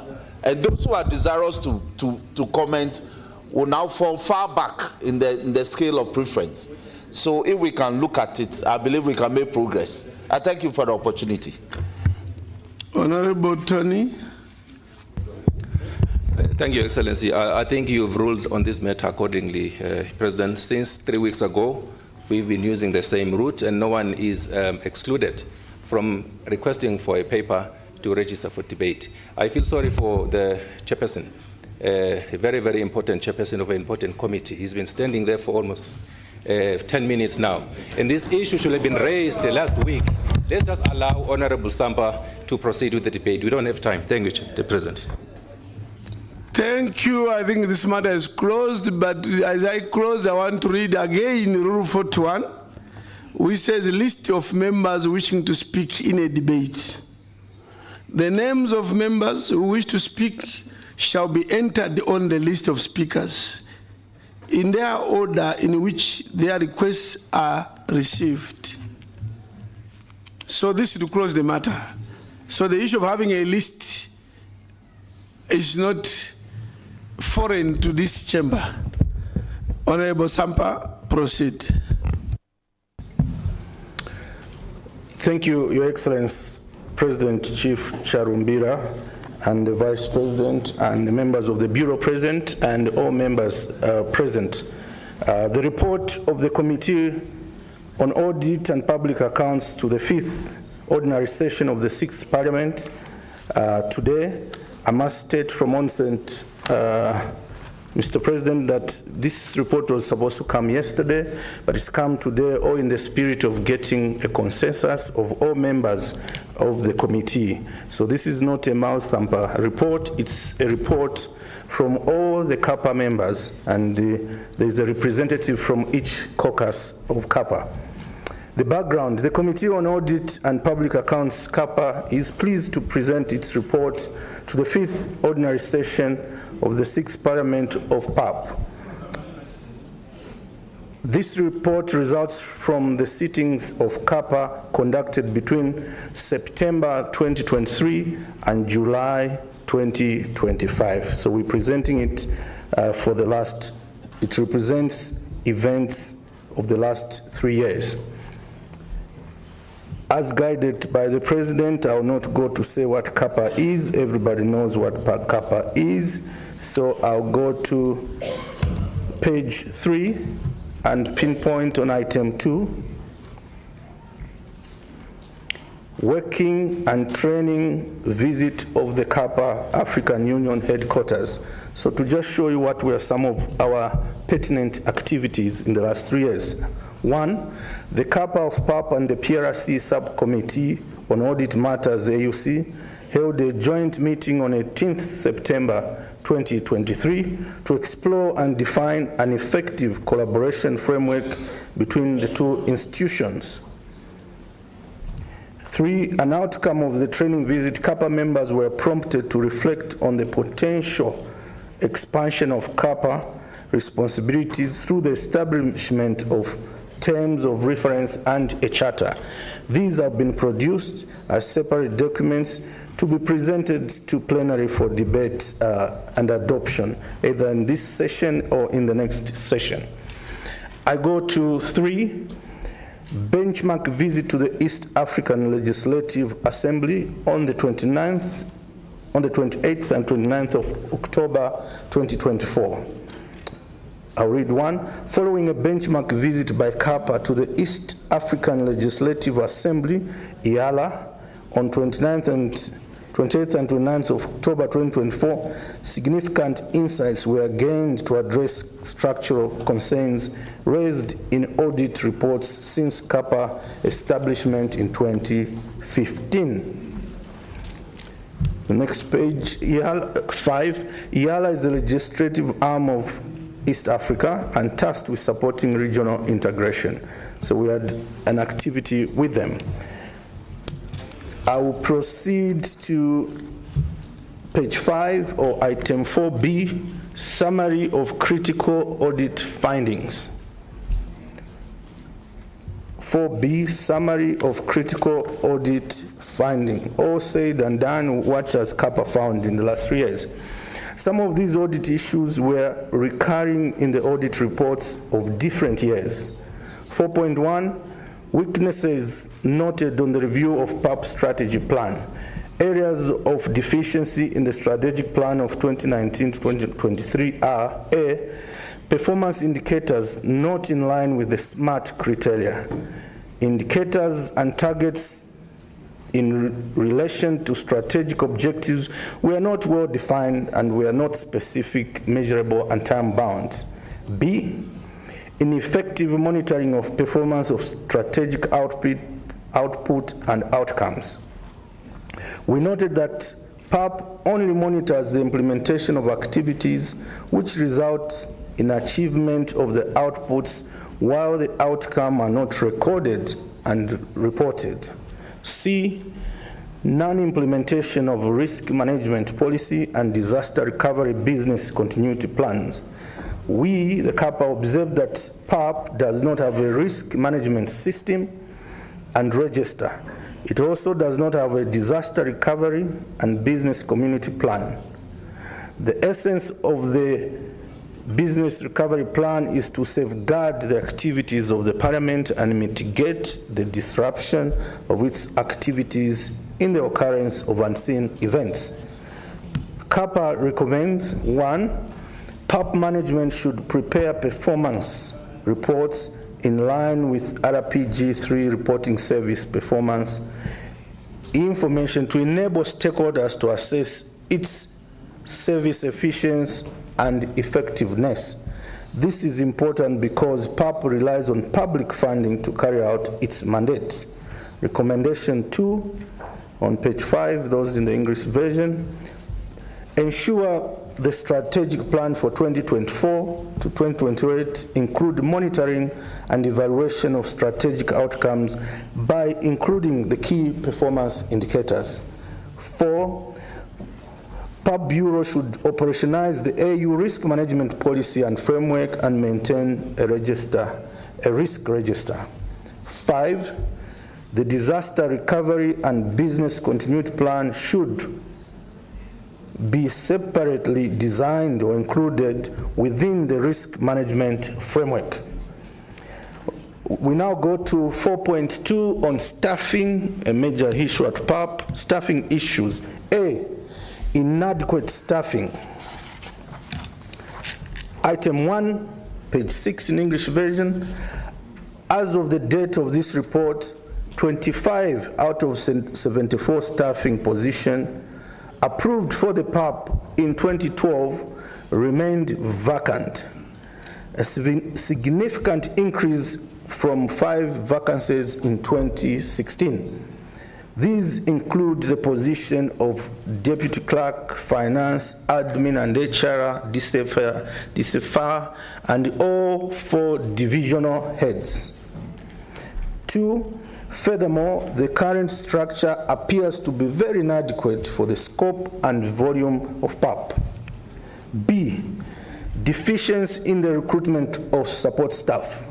We, the CAPA committee, noted that PAP employs both local and international staff to assist during plenary sessions of March, May, August, and October without clear guidelines for the recruitment of support staff and a detailed need assessment for support staff.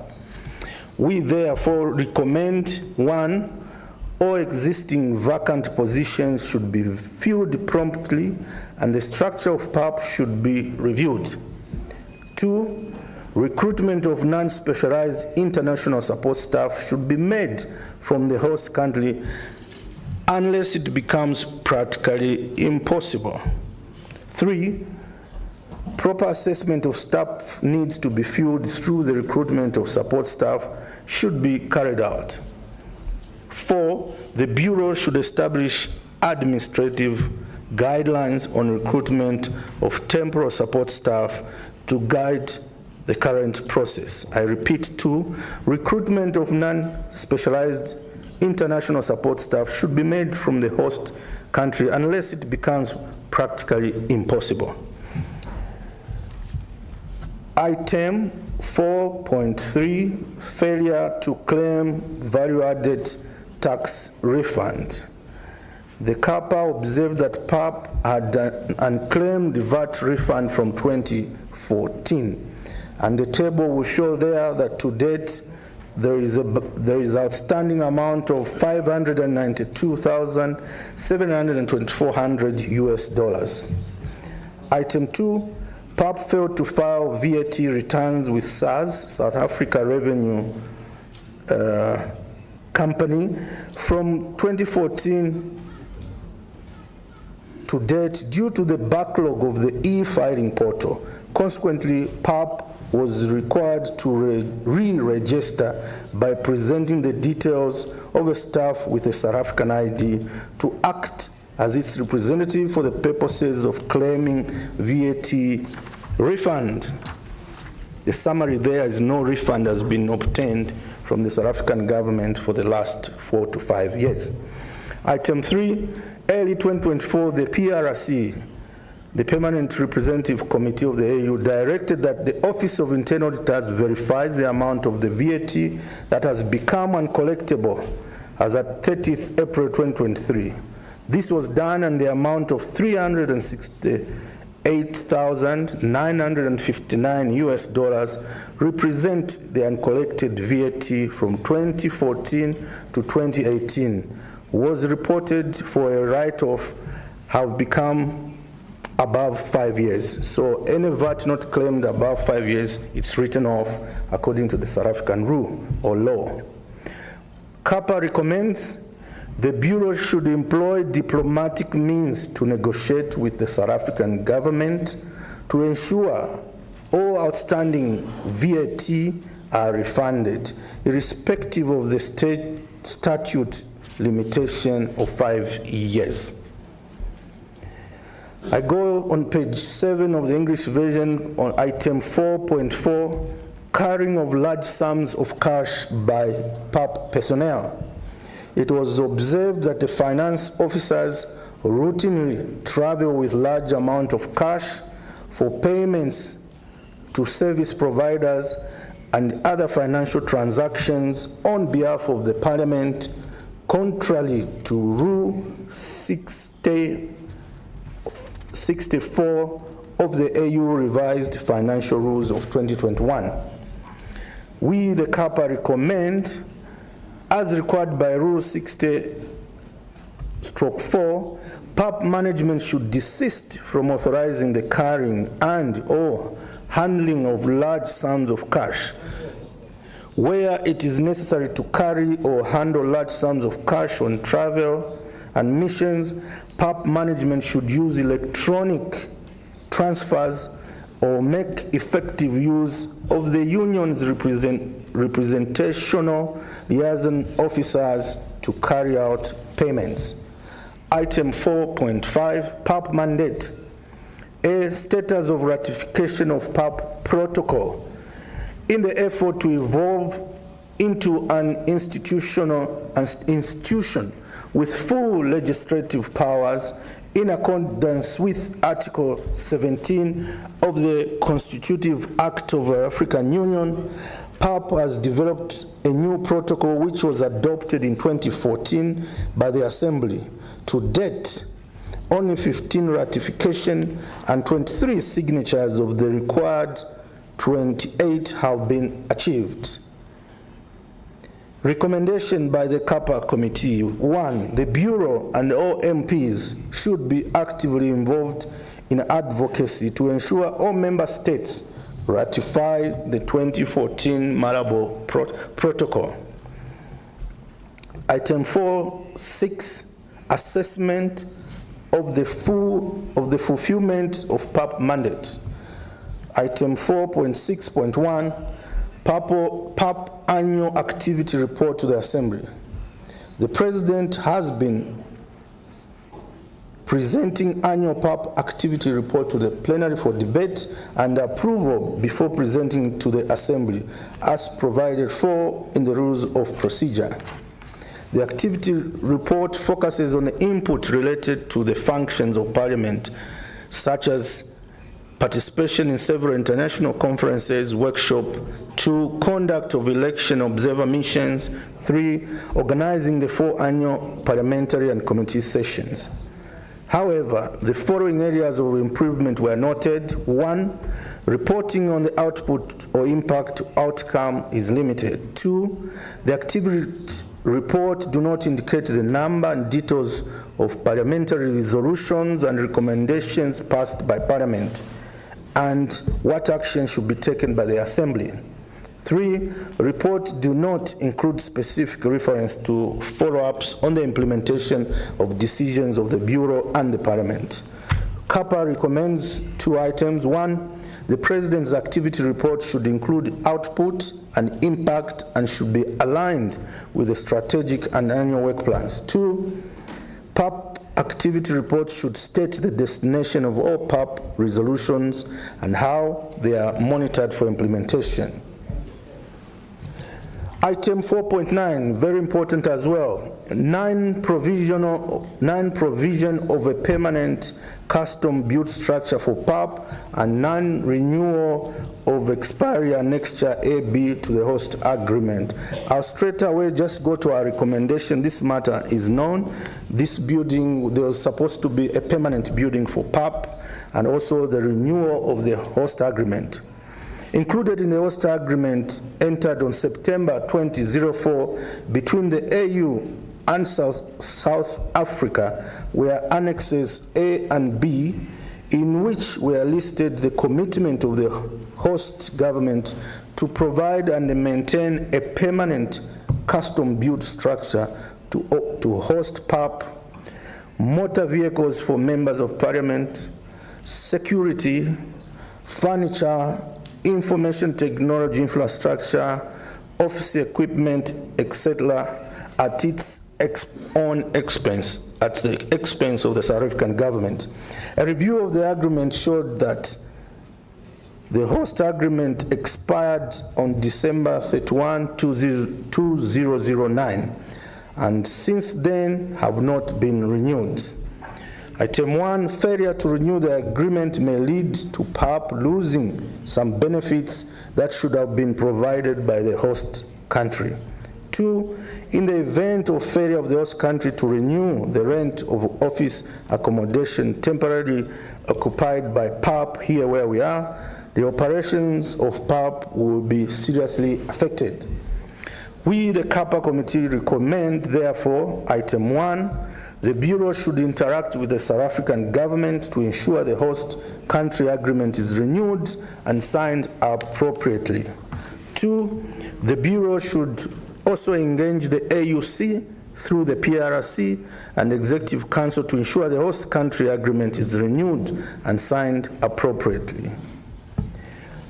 Item 4.11 to do with staff, payment of salary to a staff study leave without pay. We noted that a staff member who was attending a self-sponsored study from September 2022 was receiving a salary during his absence. This matter was referred to the PAP Legal Counsel, who advised that the staff member only qualified to apply for study leave without pay. Payment of salaries to the staff member on leave without pay occurred during the delay in decision-making by PAP management in ceasing salary payment to staff immediately after he went on study leave. We, the CAPA committee, therefore recommend that PAP should recover the overpaid salary, which amounts to $29,450 US$41 after exhausting all the outstanding accrued leave of the staff member. Item 4.12, expenditure in excess of approved budget for committee sittings and plenary. The revised AU financial rules, rule number 12E, provides that all expenditure must be authorized. In 2023, the approved budget for committee meetings and plenary session was $1.4 million US, but the PAP spent $2.247 million US, representing 61% unauthorized expenditure. This level of expenditure, including the unauthorized amount of $847,140 US, was attained by the mid-year of 2023. This is all the amount budgeted for the two of the committee sittings and plenary session was fully spent during the committee sitting in March and plenary session in May 2023. The consequences of these actions were: 1, overspending of budget constitutes a violation of the AU rules. Overspending of the budget constitutes a violation of the AU rules, financial rules. 2, the PAP could not hold its committee sitting and plenary session in August and October, respectively. We, the CAPA, recommends, therefore, item 1, PAP management should avoid unauthorized budget overrun, as this would impact negatively on its reputation as well as future budget allocation. There's a table there that details, but the summary of it is just that from 2018 to 2023, the budget of the AU to PAP has significantly reduced by 20%. In 2018, we had 20 million, and 2023, 11 million. And the table also shows that our expenditure as a parliament has remained constant, while the budget has been reducing significantly. I'll jump to item B in the interest of time: inability of PAP to fulfill certain required conditions. This includes failure to fully utilize all the amounts approved in the previous year, including, page 11, even though the PAP has not been fully utilizing the overall amount approved in the respective years, it did have some budget lines that were fully utilized. The challenge is with the budget lines that were either not utilized or inadequately utilized. Item 2, failure to substantially implement audit recommendations. The Executive Council, with that decision nomenclature on page 11 of the 31st ordinary session of the Executive Council dated 27 June to 1st July 2017 in Addis Ababa states: B, the implementation of matrix audit recommendation.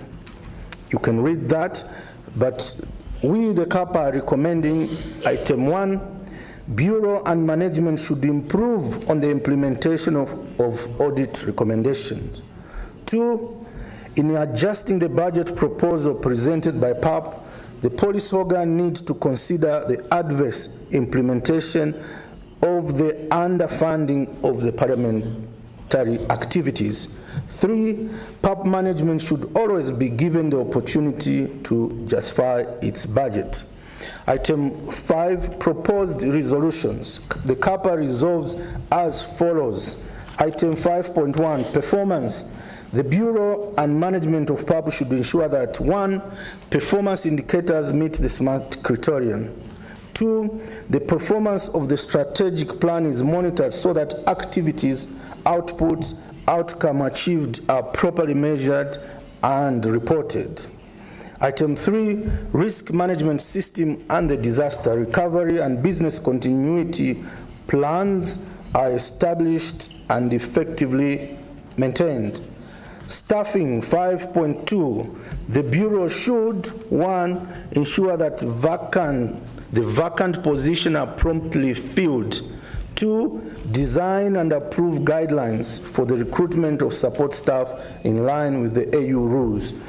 5.2 on VAT, value-added tax, the CAPA calls on the Bureau to employ diplomatic means to negotiate with the SA government to ensure all outstanding VAT claims are refunded to the PAP. Item 5.3, PAP mandate. We, the CAPA, advise that 1, all members of PAP should, together with the Bureau, be actively involved in advocacy to ensure all members states ratify the PAP Malabo Protocol. Item 4, the activity report represented by the President of the Bureau to the AU Assembly and the PAP. Plenary should be comprehensive, covering the following areas. Report on activities, outputs, and outcome inputs. 2, show plenary resolutions and the status of implementation of previous resolution. Make reference to the alignment of the annual and strategic work plans and performance of the PAP with the AU agenda. Item 6, Bureau should engage the South African government and the AU Executive Council to ensure that the host agreement is updated and signed, and the South African government keeps its promise to build a permanent structure to accommodate the PAP. I've told myself not to add my own words, so I would have had a lot to say about that. But this building sometimes has no water, and it can only be that we really need a building as was enshrined in the original agreement. Item 5.4, administrative matters. The CAPA calls on the Bureau, 1, to ensure that it keeps expenditure within authorized budget. I'll repeat that. Item 5.4, administrative matters. The Committee on Audit and Public Accounts calls on the Bureau of PAP to ensure that it keeps expenditure within authorized budgets or expenditure. Conclusion, honorable members. Item 6, CAPA is committed to providing variable contribution to the PAP and its oversight functions by applying the knowledge and experience of its members to improve and facilitate the governance, risk, and control processes within the PAP and other organs of the AU. Honorable members, our role is to build, as CAP, our role is to build PAP, build the Bureau, build members, build staff, and build the institution by ensuring that all activities stick to rules and guidelines as enshrined by ourselves and the AU. I would like to conclude this presentation by requesting the plenary to adopt the report with the recommendations and resolutions as proposed. I sincerely thank you. Yours truly, with love and Ubuntu. Thank you.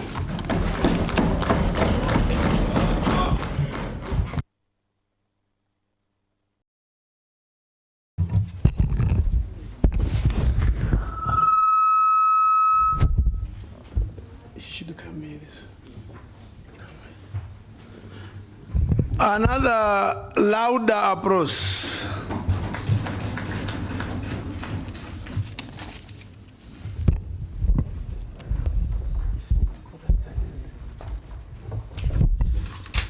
Yeah, with your permission, in order also to save time, let us have the activity report of the Bureau, and then we move to debate the two reports jointly. that to be much faster and save time. As a result, I'll leave this chair. The first Vice President will then chair the next part.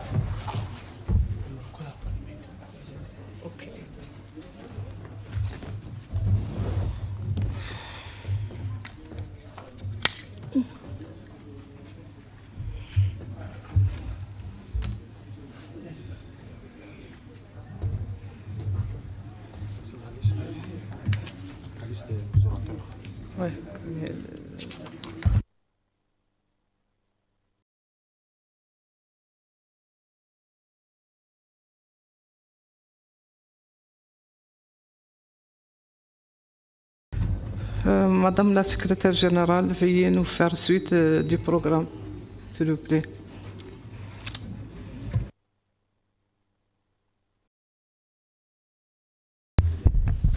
Honorable Vice President, the next order of business is the activity report of the President of the Pan-African Parliament, His Excellency Chief Fortune Zephaniah Charumbira.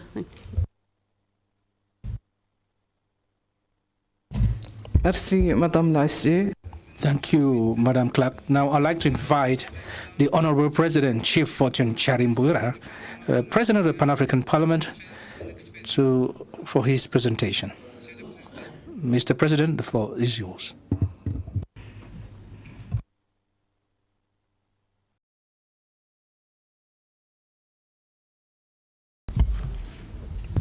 Thank you, Madam President. In my world of parliamentary affairs, when one sits in that chair, is addressed as President, not as Vice President. So I say, Madam President, I present this report representing the Bureau of Pan-African Parliament on the performance of this Parliament. I want to say it used to be called, oh, there's a lot of noise. Madam President, I think I need some protection because there's a bit of noise that side. A lot of laughing before I even deliver the good report. People are always, they are already so happy with my report before I even mention what is there. Thank you. Honorable MP, please, can you patiently follow the presentation of our President? Thank you. I will also try, like Honorable Sampa did, not to bore you with too much detail, but just to remind the honorable members that we as a parliament have said we want to be a performance-oriented parliament. And I present this report in that spirit, that results-based, not result-based, but results-based and focused parliament, so that we have a mindset not only on what we did, but what we actually influenced and made an impact on. And we then say in performance management, it's not what you do, it's what gets done that is important. I will not go back to the protocol, rules, and functions of this parliament, but ultimately we are a parliament that should be focused on all the moonshots of the African Union, which are 7 as mentioned yesterday by the Finance Committee.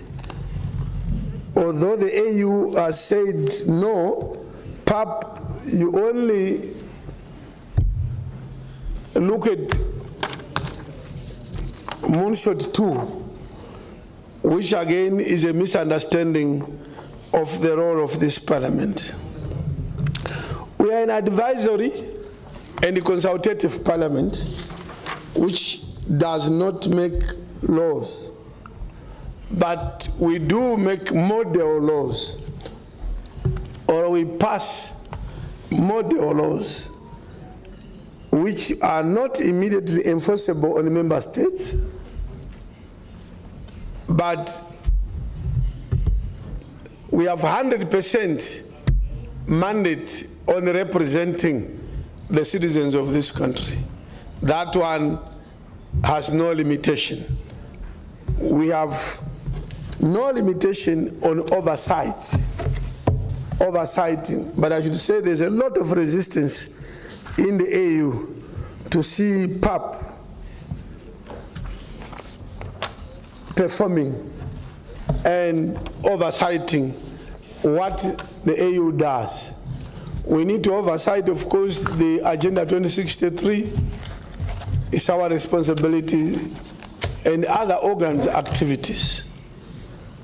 We are fighting, and let's fight together in that direction.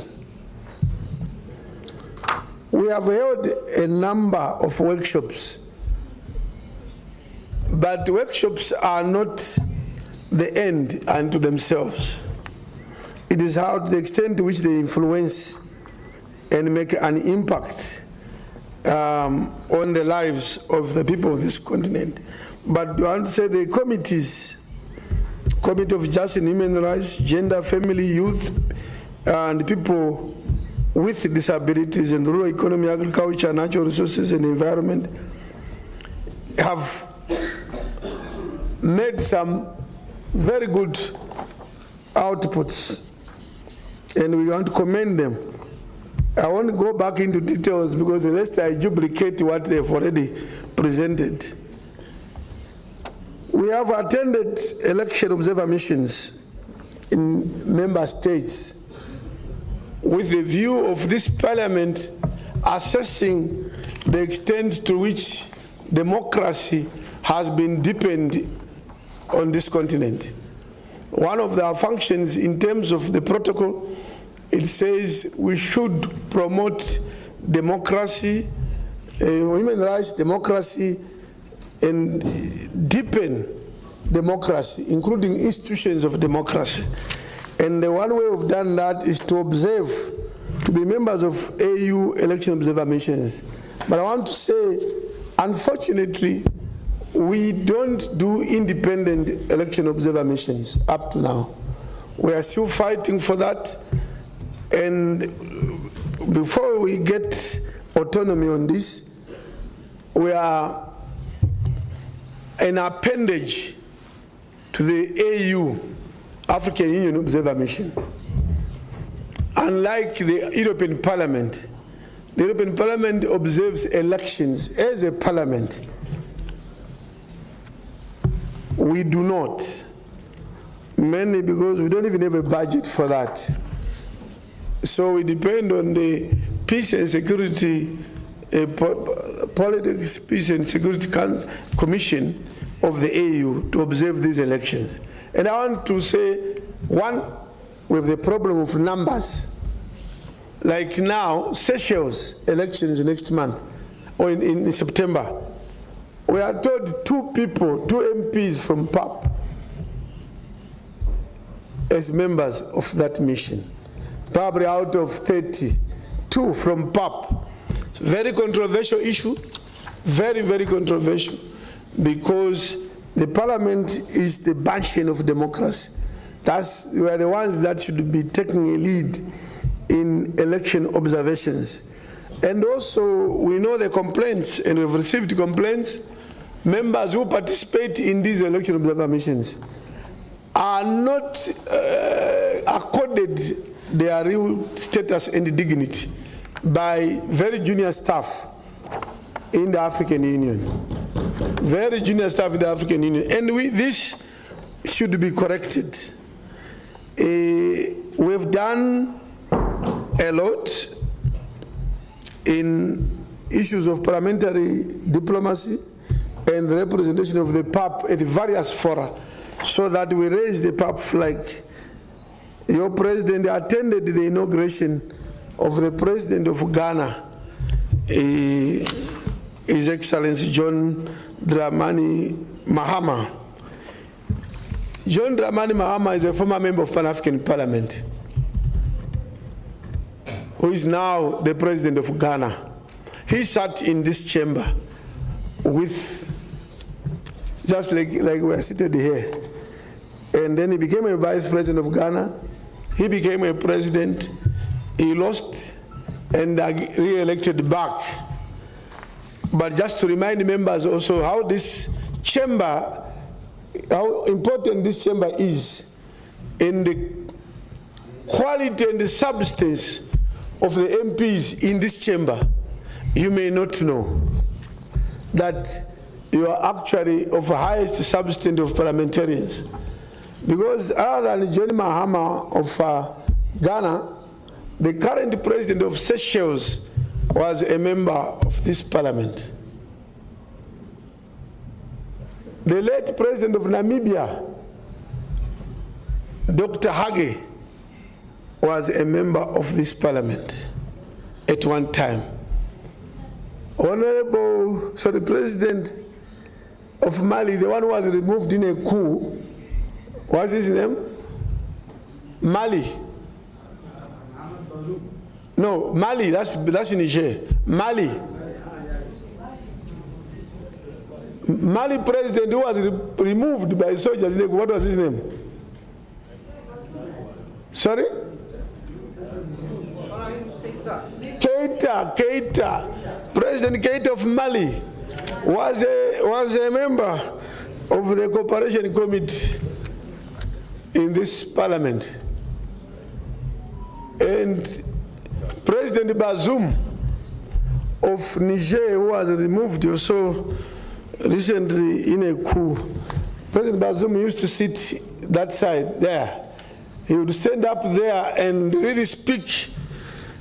So I'm saying we are proud that we have such people in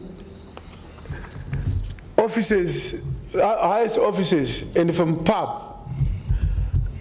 We have been honored by many expressions of interest and confidence in this parliament.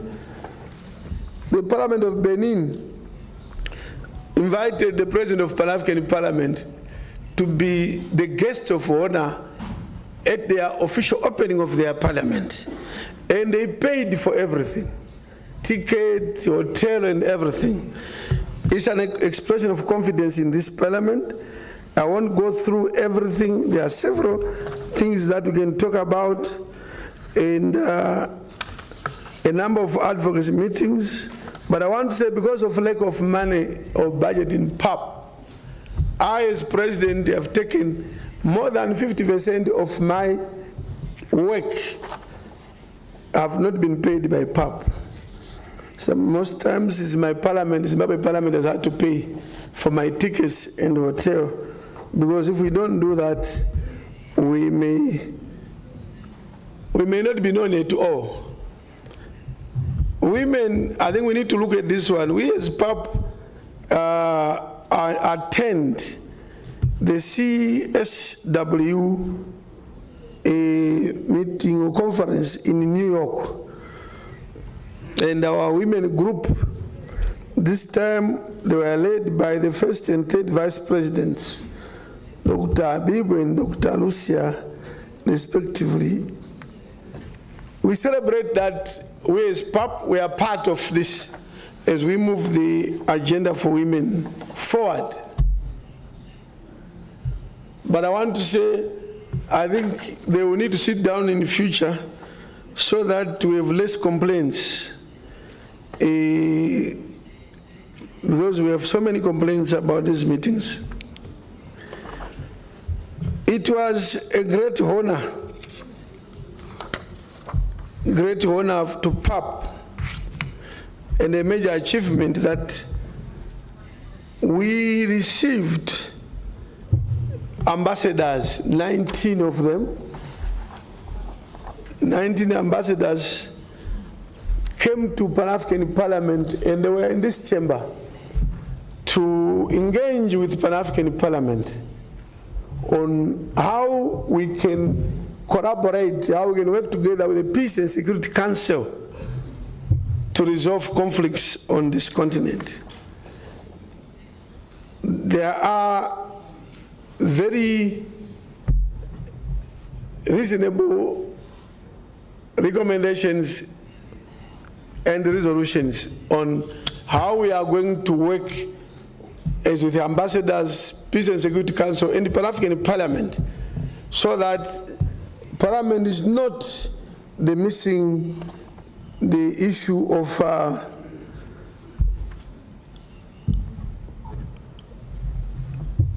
conflict on this continent. How the Parliament and the AU and the Commission and the Business Security Council, we can now work together. In fact, we had gone for 11 years. In terms of the protocol of the Peace and Security Council, they are enjoined to work with Pan-African Parliament on peace and security issues. And we read the articles very clear. The articles say Peace and Security Council work with PAP. For 11 years, that was not happening. But now we've agreed that we should work together. And then I'm just trying to pick so that I don't have to take everything. We've attended several, participated in several gatherings. The one on malaria in Africa, illicit financial flows, African Dialogue Series, engagement with youth leaders. We have done that through committees, of course. And I do not need to go through what committees have presented or already shared with us. The issue of induction workshop for financial oversight, the issue of bilateral consultations with Ethiopia, technical capacity building for staff at PAP, advocacy of democracy, dialogue, and then our committee on rules has met so far, I think twice or more, to look at our rules of procedure, and if where we need improvement, we improve. The Legal Council has proposed 120 amendments proposed, but they are proposals. It's us who ultimately, through the Rules Committee, will say this is acceptable, this is not acceptable, but that is to defect to the internal rules, not the protocol, but these are internal rules of procedure. We are in the process. The Rules Committee is working on that. I know they haven't finished. They need probably a week or 2 weeks to be able to finish that. I did explain on the budget yesterday in very detail how the PAP budget currently is totally inadequate. Totally inadequate. And the delay from May to July of this year for this sitting was basically a result of lack of funding.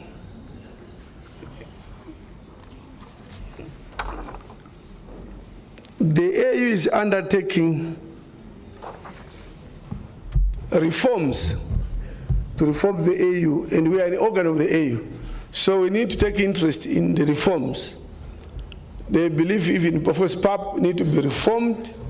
The reforms are not yet agreed, there is still clear lack of understanding of a parliament in the work so far. Like I mentioned the other day, they think the current remuneration, total remuneration cost of staff per year of over 80 million, they believe that is too much compared to other organs. So why should PAP be getting such high budgets on staff? They have proposals. Most of them are not kind to any of the organs. And they even talk of cost sharing. Cost sharing, like in our case, here in Midland or South Africa, you have APRM, African Peer Review Mechanism, AUDA NEPAD, and the others. Then they say, let us share certain costs relating to staff. And I'm not giving the example that they will give, assuming we have a department for HR that serves both PAP and APRM. And they are trying to do it across all organs. And there is a lot of resistance across all the organs. And we agree that cannot work. We are pushing hard for the digitalization of this chamber.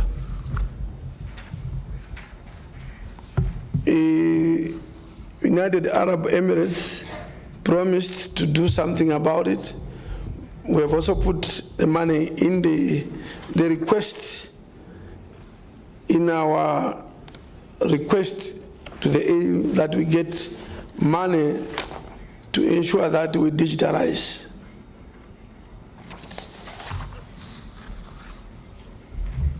The issue of model laws, we have done several in this particular sitting. You are aware that we will be going, very soon we'll be doing recommendations and resolution on model laws. As PAP on model laws, we have indeed made several past, and we believe we have a unique strength in that area. And we'll soon be ensuring that member states, and that's actually where we should be going. Once we pass a model law, we should not keep quiet. The next stage is for us, for our members, the 5 members from each delegation, to go to the national parliaments and propose, move a motion on the model law that we passed at PAP, and make sure that their countries, the various countries, actually adopt those model laws. I think staff, the clerk, will soon be preparing some documentation for the members to go to take to their home parliaments and or national parliaments, and make sure that those are also presented at national level, and where possible, they do also include them in their own legal regime. Allowances for members of parliament. I've mentioned it before that there is now a decision. So there are 3 things. One, the protocol, Article 10, says members of parliament of PAP should be paid allowances. And the other day when the honorable, sorry, not the honorable, the ambassador of Kenya, who is chair of the budget committee at the PRC, when he presented, I think there are quite some robust questions from this chamber about why PAP members are not being given or receiving their monies. This morning, this morning around 8:30, we received a call from the AU, the same person, the ambassador, George, requesting that we submit our proposed levels of allowances for PAP members. Today, yeah, some of you don't want the money, I can see.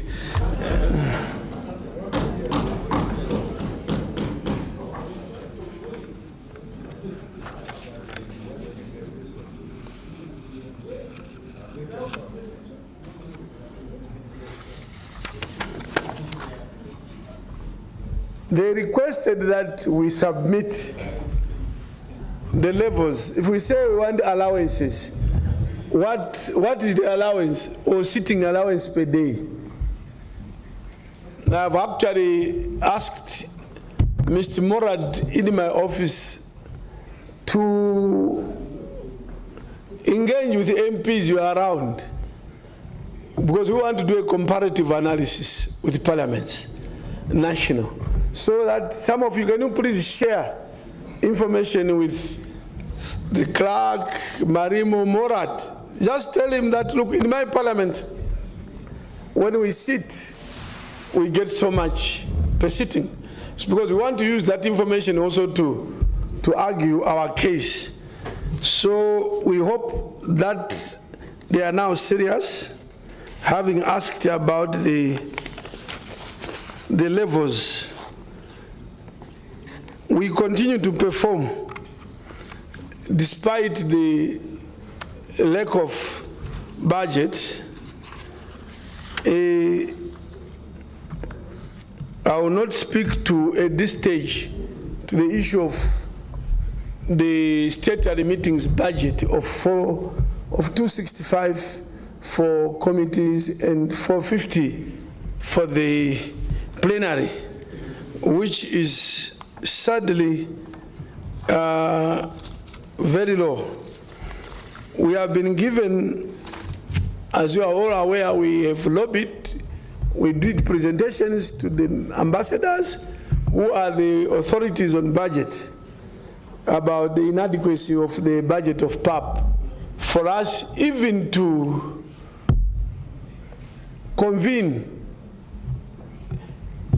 meeting of committees or plenary, they listened and gave us 650,000, which unlocked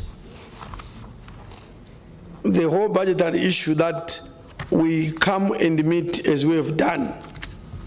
I have explained previously that in terms of the protocol, we don't sit in May or in April for the plenary. We are allowed 2 plenary sittings in a year. It's for us to choose which months we want to sit. But for this year, we had to ensure that we get the necessary financing and then necessary timing. And I think here we are. We have met successfully. We've held our session successfully. And we're coming back towards the end of September. We are coming back to committee session towards the end of September. Last week of September, if you want to plan, we are looking at the last week of September towards the very, very, very end. And then we come back for the other session very late October, but mainly beginning in November. Maybe first 2 weeks of November, we should be back here to transact business. I want to waste time on something that has been touched on recruitment. I did explain yesterday that the recruitment has been frozen in the AU. So we are facing a serious problem with respect to recruitment. We have 24, 25 positions that are vacant but unable to recruit. And indeed, it is undermining our operations in a very serious way. Malabo Protocol remains a problem. member states are not ratifying the Malabo Protocol. We still need about 16 countries to ratify the Malabo Protocol so that it can become effective. When you look at the way things are going, we really doubt if Felix Uganda is with us. But the Malabo Protocol needs to be ratified. Then it will unlock one or two things. But the member states seem to be very reluctant. And I think the end of it all may be a real problem. However, I want to salute all of you for being here in this room, and that I want to salute you for being in this room. You are genuine leaders of Africa, elected to serve. I've tried only to be very brief. I didn't want to go into the details of health. We achieved this, agriculture, climate change, when Honorable Sakata has had 3 presentations already on the same topic. So I was doing it at a high level. Thank you very much.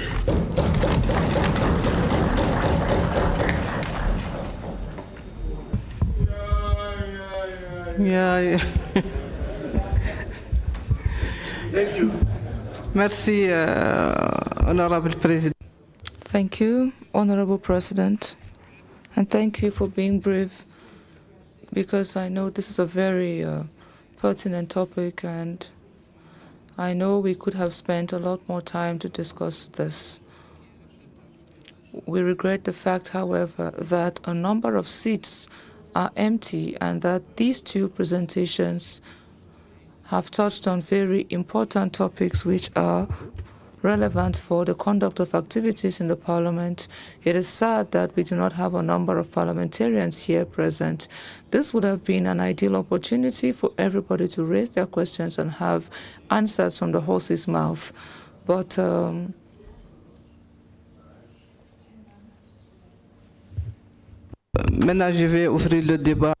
however, going to open the floor for debates, and I have a proposal to make so that the President doesn't drag too long. We would give him the floor first to answer the questions which are related to his presentation, so that he can come back to his seat as the President of PAP. The President generally doesn't like people to sit in his place for too long. Thank you. Donc j'ai plusieurs listes. Donc I have several lists. We have about 30 people who have sought to take the floor. I wouldn't ask you not to put your relevant questions out to the President, but I would encourage you to avoid repetitions. The first speaker is Honorable Dr. Gobosman from Botswana.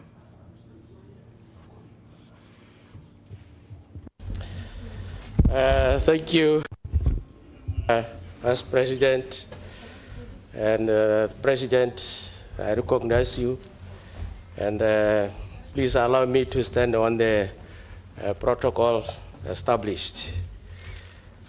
I wish to say first that to me, there are 3 important reports for PAP. Number 1 is what I would call the State of the Continent address by the President, which is what I guess is what we're receiving today. I assume that's what it is. Second is the CAPA report. The third one is the finance and maritime. To me, these are very, very critical reports for this meeting, and they should have been presented the first week, whilst we were still fresh, whilst everybody was here. So like the Vice President said, the chairs are empty, and we are receiving the most important report at the very last hour. Can we be serious in this parliament? Really? But I just want to make, to address one point, and I want to structure it in the form of questions in the end. And that is the unconstitutional extension of term limit of the Bureau,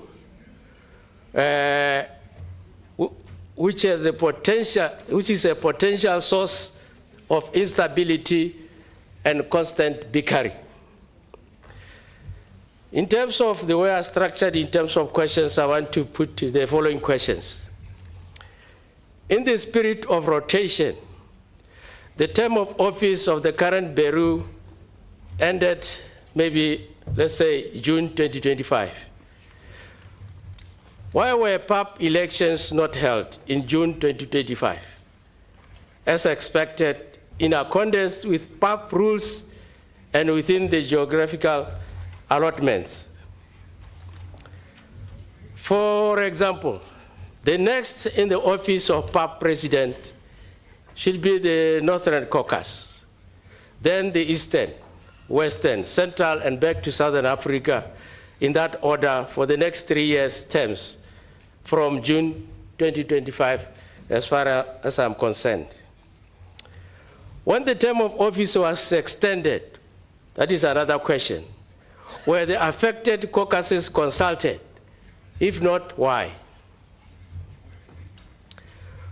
When the current Bureau was extended for 7 months, did the decision consider the AU Constitutive Act, the PAP Protocol, and the rules of procedure?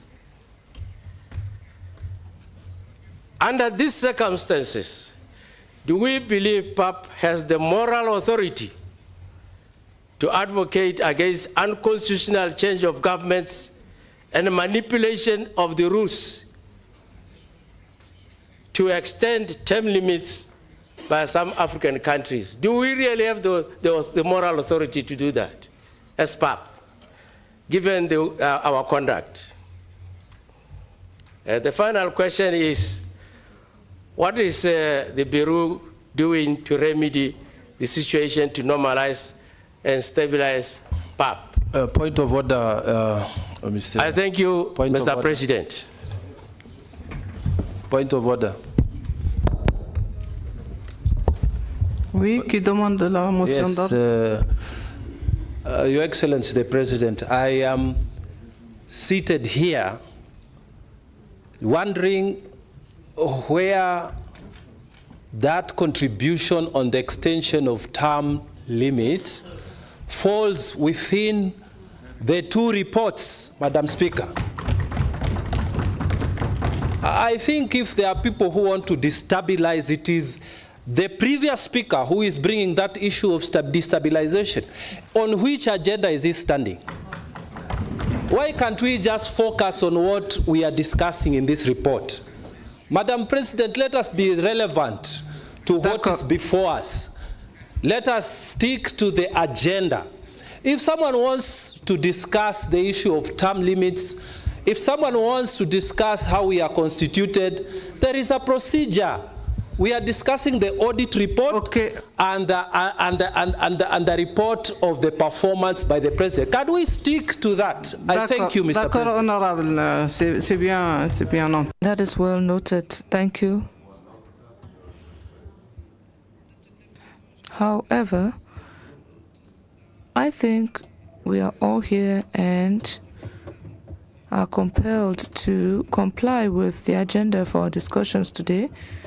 If we are still here at this hour of the day, it refers to the fact that we have keen interest in all that pertains to PAP. So I would like us all to remain focused on the presentations we have listened to. Thank you.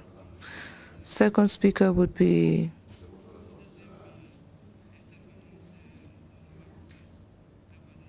Honorable Kabala, I think is absent. Honorable Amina Ali Idris from Chad.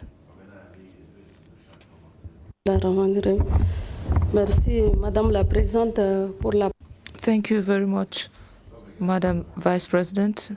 for giving me the floor. I thank the President for his presentation. The presentation of this performance review report of the PAP. This is a self-assessment exercise, which is, I would say, salvatory, but it also comes in to strengthen our efficiency and credibility as a parliamentary organ of the African Union. That notwithstanding, sir, you have presented your analysis and you pointed out a few challenges which need to be overcome. I would like to say there are equally some delays which have been noted as far as the implementation of resolutions and model laws is concerned. There is also low levels of involvement with African citizens. Some African citizens today still are ignorant of the existence of the Pan-African Parliament. You clearly said that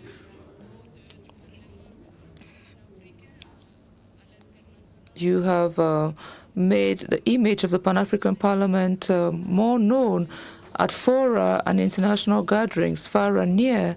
But until now, the Pan-African Parliament is still unknown to many, and I would like you to be mindful of that fact. Every time we organize events within our national parliaments, it would be a good thing to probably chip in a word on the Pan-African Parliament for the sake of information. I would equally like to add a few remarks and observations. First and foremost, let us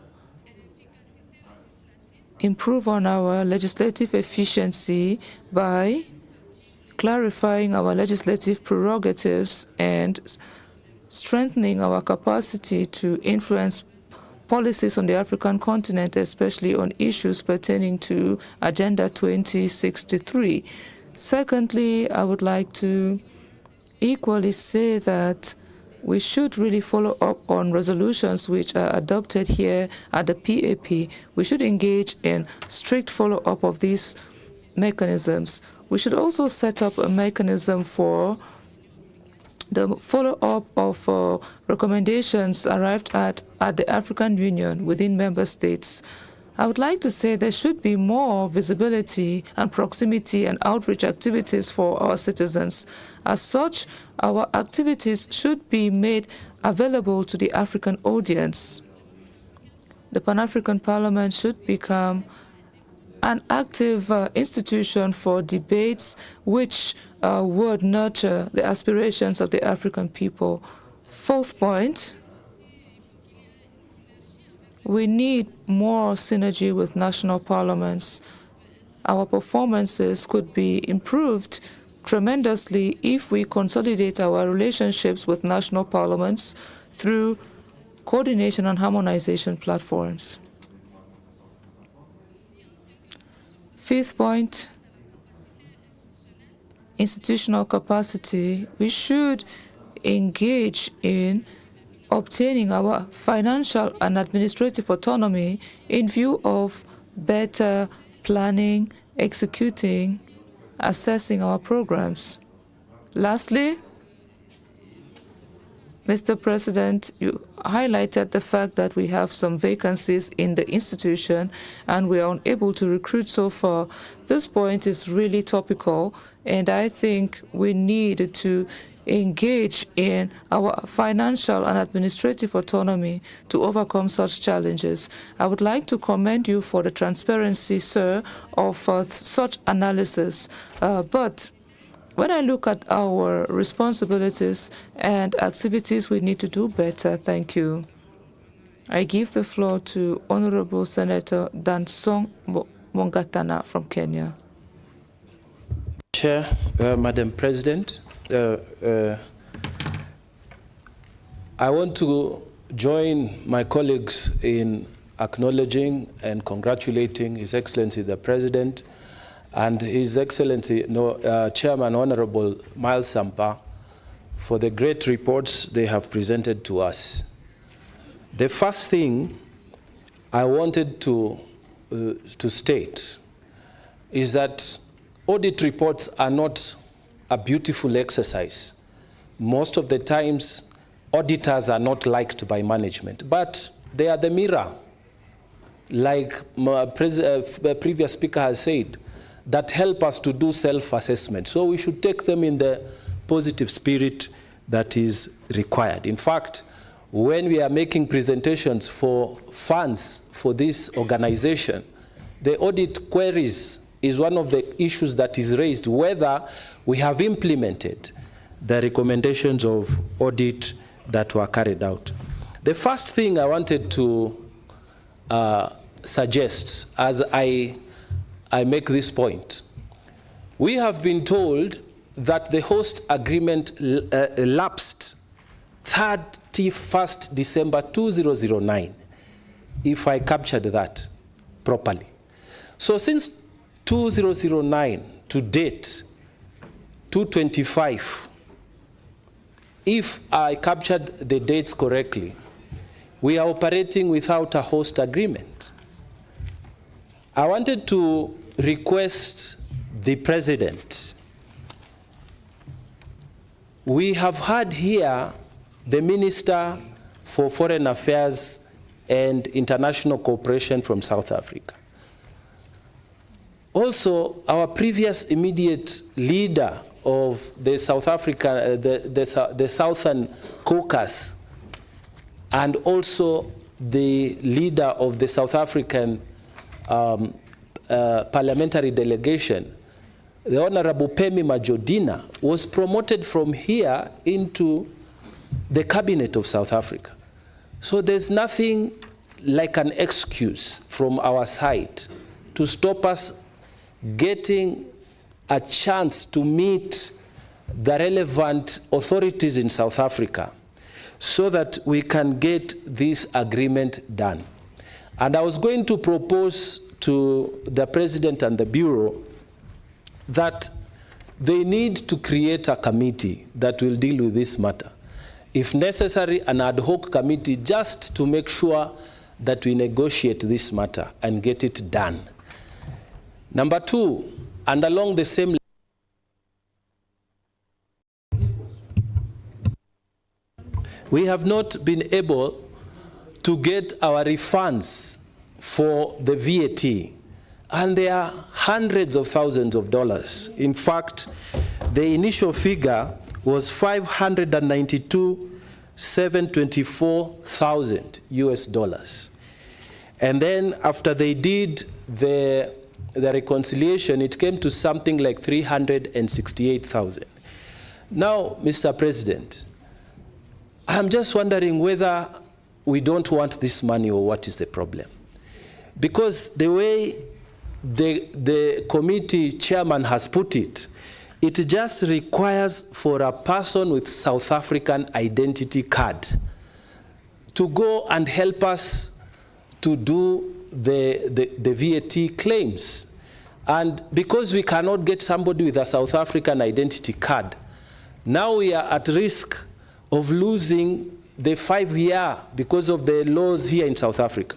Sir President, the other day, I was just interested in joining a gym in South Africa, and I was told I must get somebody with an ID. Honorable, question, s'il vous plaît.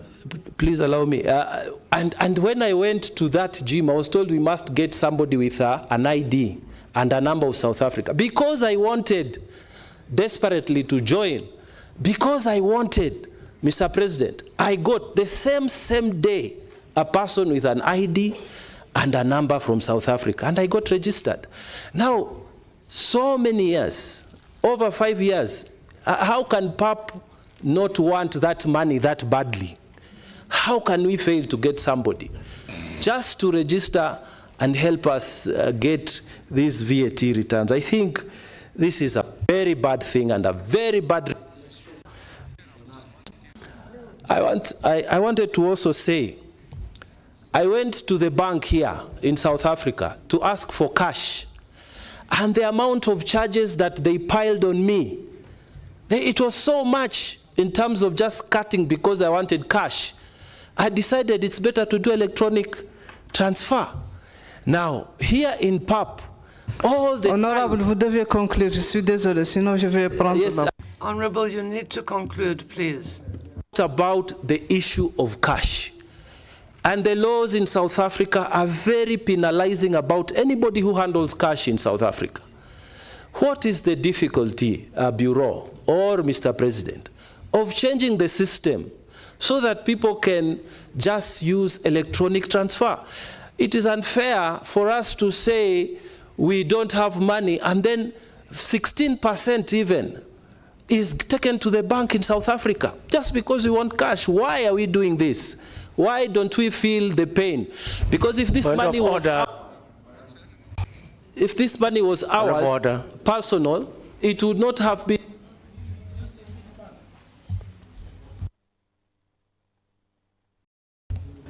Honorable collègue, je pense que... Honorable colleague,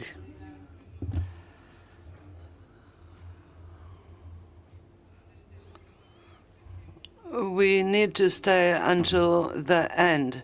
But if we continue in this rhythm, there is a risk that we will spend the whole night here. So I'm going to give 2 minutes to each person who wishes to take the floor. The next speaker, Honorable Motsa from Eswatini. 2 minutes, please.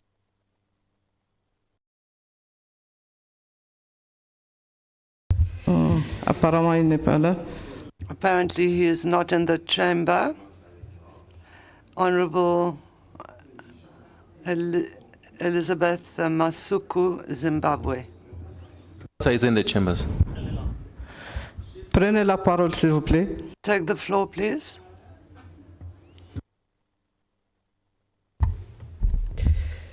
Thank you, Madam President, for giving me the floor. Firstly, I'd like to commend the President and the Chairperson of CAPA for the 2 reports that were clear. Unfortunately, my concerns, the one on VAT and visibility of PAP, have been taken, so I will not repeat what was said. Thank you. I submit. Merci, Honorable. Thank you very much, Honorable. That was sweet and short. Honorable Elizabeth Masuku from Zimbabwe, please. Elle n'est pas parmi nous. Not in the chamber, so I'll give the floor now to Honorable Shidziwa, Zimbabwe. Thank you, President. Thank you for the opportunity to air my views on the performance review report. Our Parliament is trying its best to push for the agenda of the PAP, and we are happy that under your stewardship and efforts and that of the MPs and staff, we have been able to keep the ship going. Our main objective being to secure a prosperous Africa, integrated Africa, peaceful and secure Africa, Africa with a strong cultural identity, and Africa with capable institutions.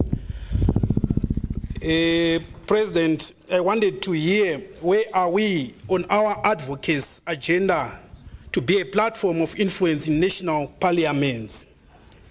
When I am speaking around this area, I wanted to see PAP presence in different member parliaments and we must be able to have reports from delegations leaders on those parliaments to see our influence in different member parliaments.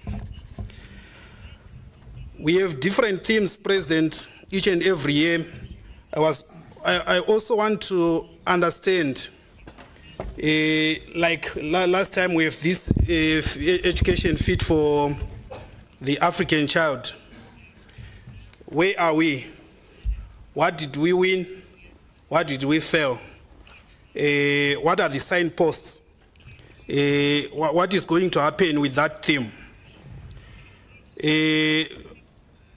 So say that I wanted to see that. Merci, l'honorable député. Thank you, honourable member.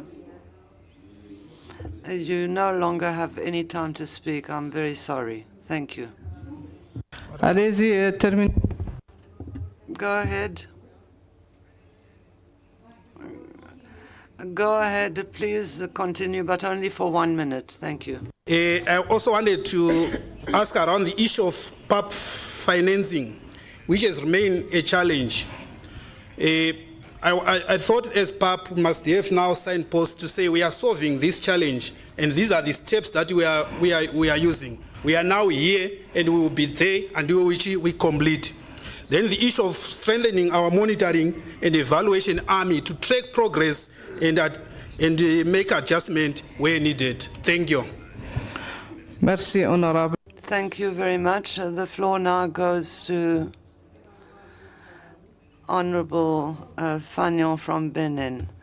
Thank you very much, Madam Vice President. I should like to congratulate the presenter on the quality of the report that has reached a consensus. In item 5.4, I would like the report to say that we need to have an official decision for extra funding. And we have also spoken about future budgets from 2026. The payment that we have to pay for our stay here in compliance with the Rule 10 of the protocol and Rule 10.6 of the rules of procedure. I would like to encourage the Bureau to activate parliamentary advocacy to recover the VAT refunds and also for PAP to be exonerated from VAT. Thank you. Thank you, Honorable Mariam Sonia Zambia. Elle n'est pas parmi nous. She is not in the chamber, so I will give the floor to Honorable Senator Alphonse Kasonji, Democratic Republic of Congo. Not in the chamber, it seems. The floor now goes to Honorable Senator Koudia Kwaku, Côte d'Ivoire.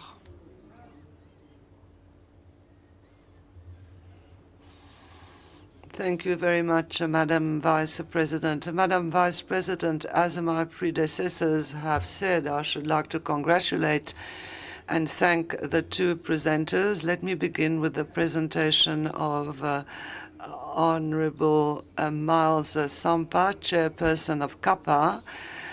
I understand that it would have been very difficult for him to be part of that committee for many years, because we always seem to go back to the same points.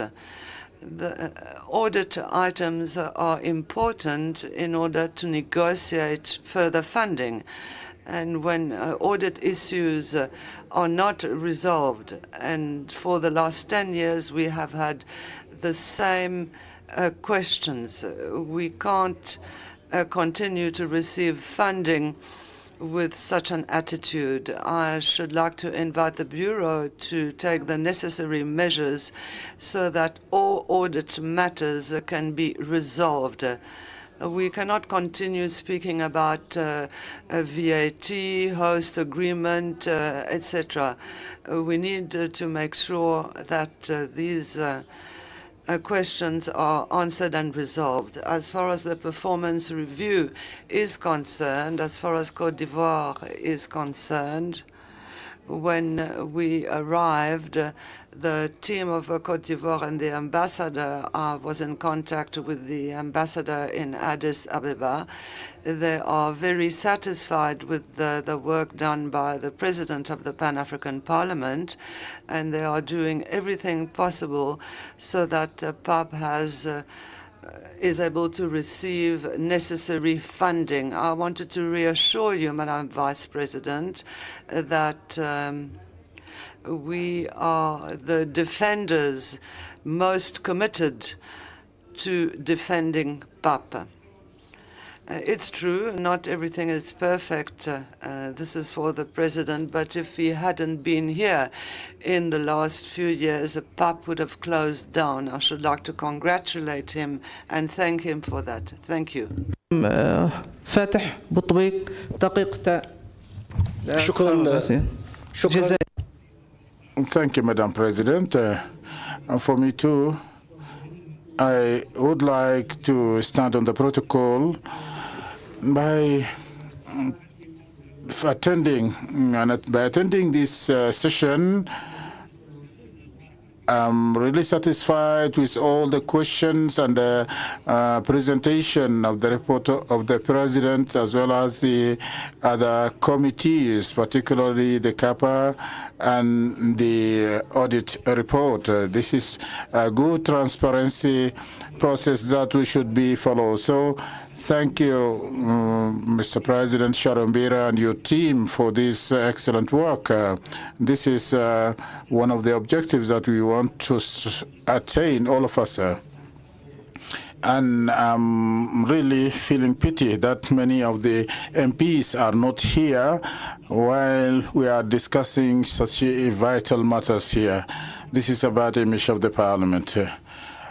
Another area is that we should be to abide by objectivity when we are speaking in the reports of the Pan-African Parliament.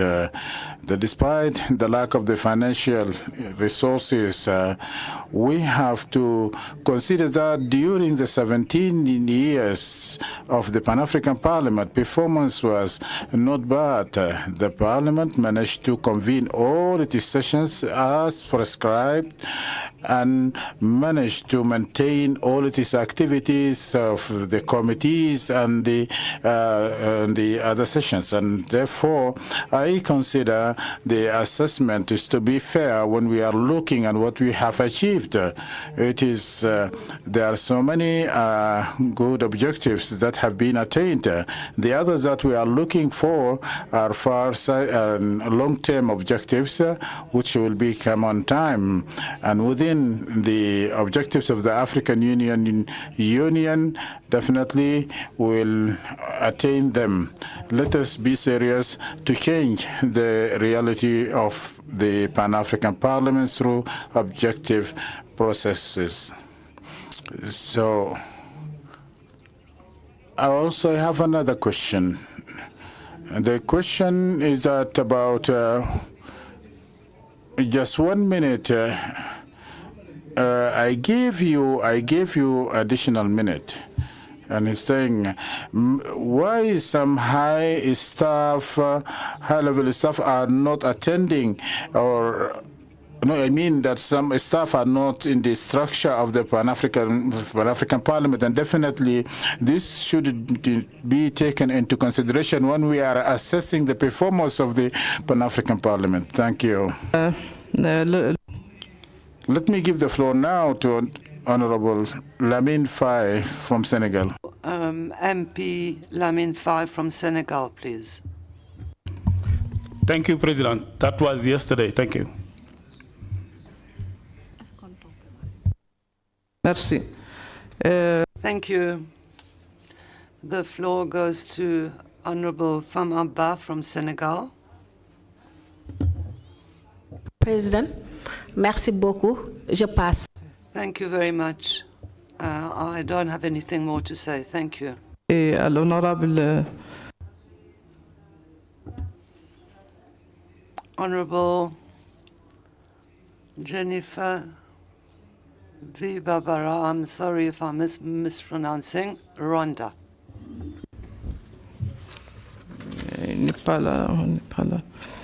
In the chamber, it seems. The floor goes to Honorable Senator Kamar from Kenya. 2 minutes, please. Thank you, Madam President. I will not even take 2 minutes because the Honorable Mungatana has spoken on one of the areas, the only area I wanted to talk about, and that is the host agreement. First, I thank the President and Honorable Samba for very good reports. When it comes to the host agreement, I am very surprised that we are staying without a host agreement. We cannot be in a host country without an agreement. That, I believe, is an error that needs to be corrected urgently. The second one is that a host agreement has even privileges for members of parliament. I do know, because I was in the East African Legislative Assembly, that the host agreement from Tanzania to the other members meant that we even owned diplomatic cars, diplomatic Tanzanian cars, and we had privileges that could not be removed from members of parliament. I want to suggest that as the president goes ahead to have a select committee to look at the host agreement, that we compare it with what ECOWAS has, what SADC has, and what EAC has, so that we come up with an host agreement, because this is now an opportunity that will change things for us forever. So let's look at all those and come up with a host agreement that is very agreeable. Thank you, Madam Chair, Madam President. Thank you very much. La parole est... The floor goes to Honorable Mabwa Ketlo from Lesotho. I'm sorry if I have mispronounced your name. Honorable Madam President, I would like to start by acknowledging the Honorable President's effort in steering the PAP towards a more results-oriented approach, as emphasized in the previous report. Honorable President, your leadership and vision for the PAP are commendable, and I appreciate the strides made in promoting our objectives. However, Honorable President, I would like to bring to the forefront the critical challenge of funding that hinders our ability to effectively implement our objectives. The PAP is currently facing a significant challenges with key vacant positions that remain unfilled due to lack of funds. Given these challenges, I would like to ask the Honorable President what strategies are being employed to address these funding challenges and ensure that we can recruit and retain competent staff, as well as fulfill our statutory obligations to our honorable members. I urge the Bureau of PAP to prioritize finding solutions to these funding challenges so that we can move forward with implementing our objectives and achieving our vision of a prosperous and united Africa. In conclusion, Honorable President, I believe that this debate has highlighted the critical challenges facing the PAP, particularly with regards to funding.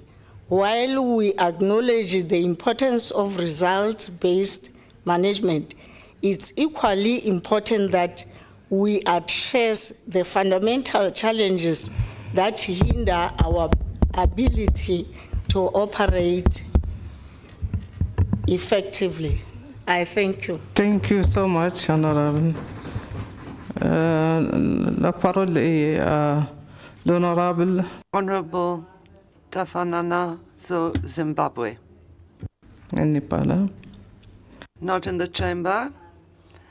The floor goes to Honorable Senator Tony from Eswatini.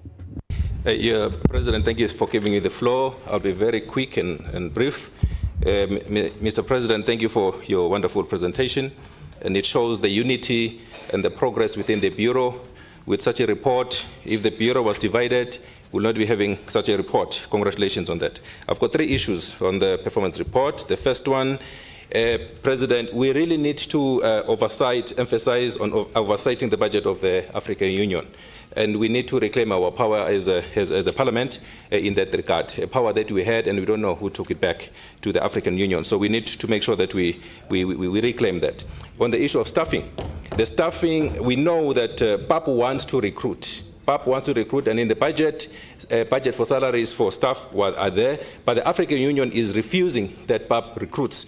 So in the meanwhile, maybe we should consider secondment of staff from other parliaments of other countries to come and assist in the Pan-African Parliament, whilst we are waiting for the AU to decide. Number 3, MP our allowances, and we appreciate the correspondence by the chairperson of the PRC to relook into this matter, and I suggest that maybe the heads of delegations, they actually send that information. Because I still have another minute, President, may I just move on to CAPA so that I sit once. Congratulations, my brother, Honorable Sampa, for a wonderful report. It's a very, very beautiful report. One, on the Office of the Internal Auditor. Corporate governance and the international internal audit standards are very clear on who the internal auditor must report to. We respect that. So, but our concern is that maybe in future, let's consider the internal auditor to also include the Finance and Monetary Affairs Committee before they conclude the report, so that we can even have comments in that regard, because some of these findings that relate to finance, and we're only seeing them in that report. Before it's concluded, will not influence it, but just to have information on that report. And also, we know that the Finance Committee is also a subcommittee of the Bureau. Number 3, we need to encourage CAPA to assist to pursue the staff recruitment with the AU counterparts of the PRC subcommittee on audit matters, as they've told us that they do have this joint meeting. My time is up. Thank you. Thank you. It's finished. La parole est à l'honorable député. The floor goes to Honorable MP David from Eswatini. Il n'est pas là? Not in the chamber, it seems. I'd now give the floor to Honorable MP Roxon from Ghana. Madam Chair, thank you very much. Let me focus my comments on paragraphs 4 of the PAC report. Madam Chair, my point is that the observation by the committee regarding weaknesses in PAC strategic plan: 1, performance indicators not in line with SMART criteria; 2, ineffective monitoring; 3, non-implementation of risk management systems, disaster recovery, and business continuity plan. Madam President, I believe that we need timelines for remedying these matters. It's good that PAC in its work was able to make this determination and made recommendations, but the recommendations should come with timelines that the Bureau should, by a certain time frame, determine and deal with these issues. Then, subparagraph 2 of 4. Again, we speak of deficiency in support staff. We should also be given the time frame within which the Bureau should remedy this. Then 3, paragraph 3 of sub 4. Claiming of non-claimant of VAT refunds. In the table provided, the figure for 2021 was not determined. And I believe that it was the duty of PAC, as part of its inquiry, to make that determination, to be able to give us the figure that was not claimed. So I believe that that ought to be done. Otherwise, it remains undetermined, it remains unclaimed. The problem won't be solved. Then 4.4, the staffers on their official duties carrying cash. It's a practice that should not be countenanced at all. And even though recommendations have been made, it should be so punitive for a staff to do this, and there should be sanctions provided that a staff that does this should be punished. I believe that that ought to be done. Then 5, status of the non-ratification of PAC protocol by members. Statistics have been given, but I believe that the report ought to have indicated the countries that have undertaken the ratifications and those that have not, so that we can focus on the countries that haven't done the ratifications and write to them. Merci, Monsieur. Thank you very much, Honourable MP. Honorable député, nous avons. Honourable members, we have Rule 32 of the rules saying that the sessions cannot go beyond 6 p.m. So let me consult with you, honourables. What are we going to do? Do we adjourn the session or do we make an exception? We have finished with the first official list, but there are approximately 12 more MPs who wish to take the floor still. What do we do?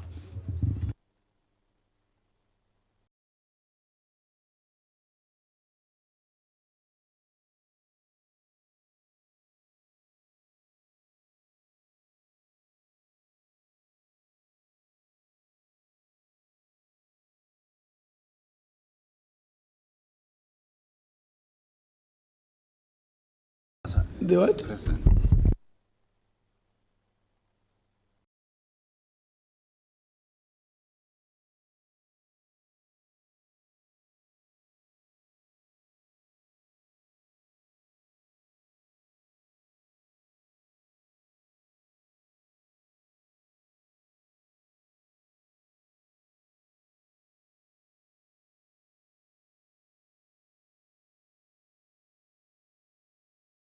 Honorable député, l'honorable. Honourable members, Honourable Vice President Dr. Gayo will tell you what the result of our consultations with the Bureau are concerning the continuation of the session. Thank you. Honourable President of Pan-African Parliament, Chief Charumbura, honourable members of Pan-African Parliament, our Secretariat too, Excellencies, we had very good debate on this matter. As you can see clearly, we have got so many brilliant ideas and also recommendations. At the same time, we can observe some redundancy. One member is repeating the other one, which was already spoken.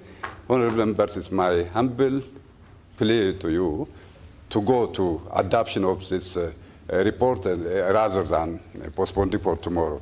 Thank you, honourable members.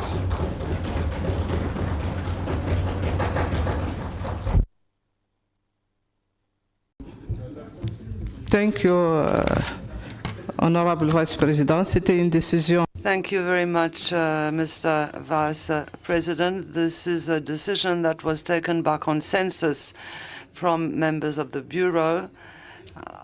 Also, as members of Parliament, I believe that you will adopt this suggestion and avoid repetition.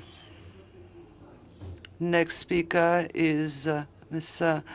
Mohammed from Chad, not in the chamber, it seems. Honourable Member of Parliament, shall we go to the adoption of the report? Do you all agree? Shall we adopt this report? Merci. Very well, thank you. Do we need any clarification from both the presenters? C'est adopté. D'accord, donc comme vous voulez. Donc je passe la parole au président. Let me give the floor to the President of the Pan-African Parliament. There was supposed to be a Q&A session, Madam Vice President. On s'était inscrit. Allons-y, allez-y. Qu'est-ce qui veut prendre le... Point of order. Ok, l'ordre, point de motion. D'accord. Thank you, President. On a point of order, I think so that we can move smoothly, even though we are trying to squeeze for time. Let's have a mover and a seconder. So I want to stand to move for the adoption of this report, so that we respond. Point of order. Point of order. You have not responded. Allez-y, Honorable Abdallah. Go ahead, Honorable Abdallah. I apologize, Madam Vice President, but we were on the list of Q&A. We have had two presentations, the presentation of the chairperson of CAPA and the presentation on the performance review report. So we need to ask for some clarification. Thank you very much, Madam Chair. I think the adoption, before we adopted, response need to be made. Yes, and I think if you are appealing for us to summarize or not to repeat, but it's good for us to, talk on the documents. Tout à fait d'accord avec vous. I agree completely with you. So, this is how we will proceed. If somebody would really like to put a question, let them raise their hands and I'll give them a minute, and then we'll move on to the two speakers and then conclude. So, the Honorable from Gambia, the floor is yours. Thank you. Thank you. You have 1 minute. I'm very good at summary. Yeah, Mr. President, the report is a very good report, and I want to thank the mover of CAPA of the report. But what I saw in the report, when you say benchmarking that they have they have done in EALA, benchmarking, you do it with the parliament that you are in the same level. You cannot go to a benchmarking to a place that you are above. I think Pan-African Parliament is a continental parliament. So when we are doing benchmarking, we need to go to, our standard, not below standard. EU, for example. Your Excellency, somebody talk about carrying large sums of money. I want to know what do they mean by large sums of money? Because sometimes in operations, you need finances. And we all know how difficult it is to transfer funds. If I'm in Gambia, for example, there is an operation or a meeting to attend in Ethiopia, how do you make me to easily access? We all know that these bank payments are very tedious. So I think when we say large sum, we need to define what a large sum. The Malabo Protocol, we need to know why countries are not signing. Why are they not agreeing to it? There is something more than signing. I want the President to elaborate on this. We need to know why countries are reluctant to sign Malabo. There is something. Okay, merci. Thank you. The last speaker, Honorable Abdullahi from Djibouti. Thank you, Madam President. As regards the CAPA report, it is mentioned that the audit implementation has not been done since 2018. Since 2018, it was at 75%, the level of implementation. Today, we have regressed to 62%, and I would like to know why.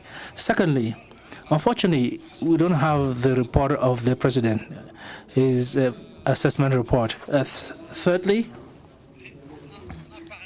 we talked about amendments of the rules of procedure of the PAP. When are those going to be presented to us?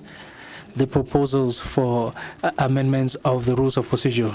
When are we going to have that, as well as the ratification? The Bureau of the PAP should devise a strategy to promote the ratification of the amended protocol of the 2014 protocol, and then the 5 members of the PAP Bureau should teach by example. Their countries need to ratify the amended protocol. Thank you, Honorable MP but the 5 members of the Bureau are only members of Parliament, just like every other member of Parliament. So they have to invest, of course, but just like every other member of Parliament. Now, Honorable MP Samba, the Chair of CAPA, you have the floor. Thank you.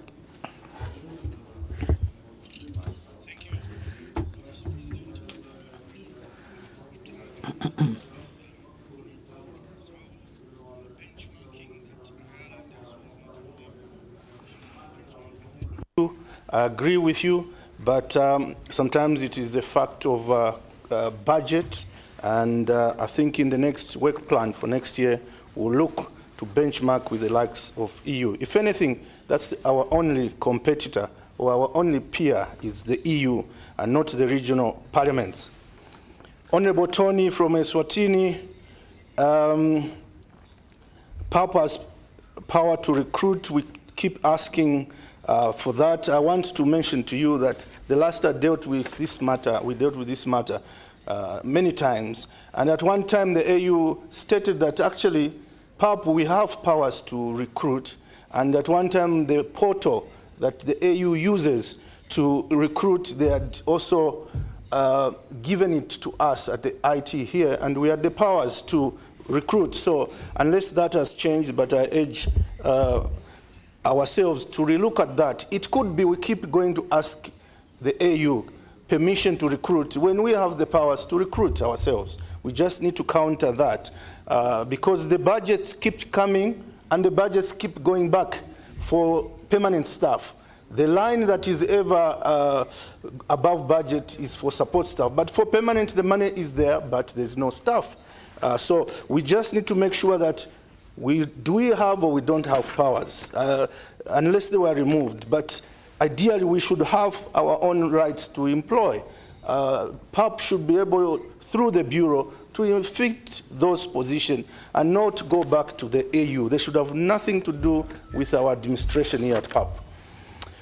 Professor Kama, diplomatic cards at Ayala and ECOWAS, indeed, that host agreement should be looked at critically by the Bureau to ensure that the host country, South Africa, no matter how powerful they are, they should honor what is in that agreement regardless. So that needs to be followed, but our report in CAPA said it should be done at higher level of PAP, which is the Bureau. We were pursuing it ourselves, even the refund of tax, but I think the ultimate decision is that we should leave it to the Bureau to manage that for us. Honorable Betin, colleague who was in CAPA, now is moved on to the caucus of West Africa. Indeed, is frustrated as much as we all are that have been in CAPA for a long time, because it's the same matters, year in, year out, no movements. We talk about host agreement, we talk about exceeding budget, we talk about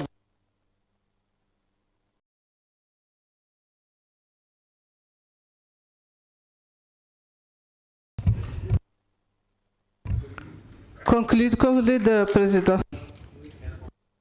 Conclusion. Open the microphone.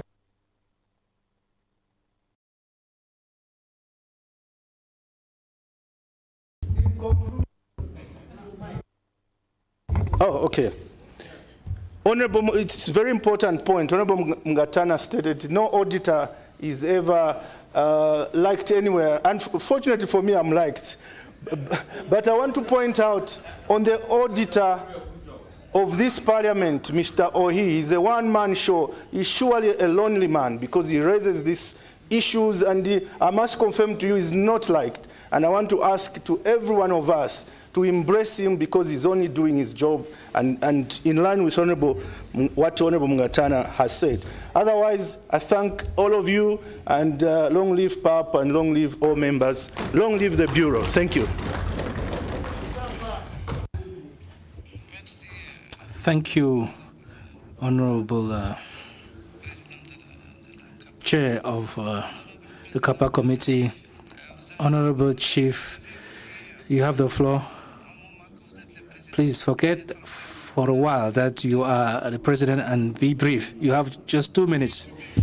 To to stand up? 2 minutes, 2 minutes. Even 1 minute. Even 1 minute. Will actually give me one. Host country agreement. We have been promised by DECO that by end of this month, they are giving us a draft for us to review as PAP. By end of this month. And the month has ended today, of course. So it means anytime from tomorrow. That's one. And I agree, special committee to look at the host country agreement. And as I say that the host country agreement has no terminal date. The agreement has no terminal date. So it's not correct to say it expired in 2009. But what expires are the annexures.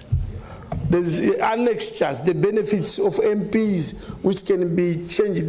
So the thing that we should be looking at in that committee are the annexures. What are we entitled as MPs of PAP? And the committee will look at that. I think we should celebrate good things.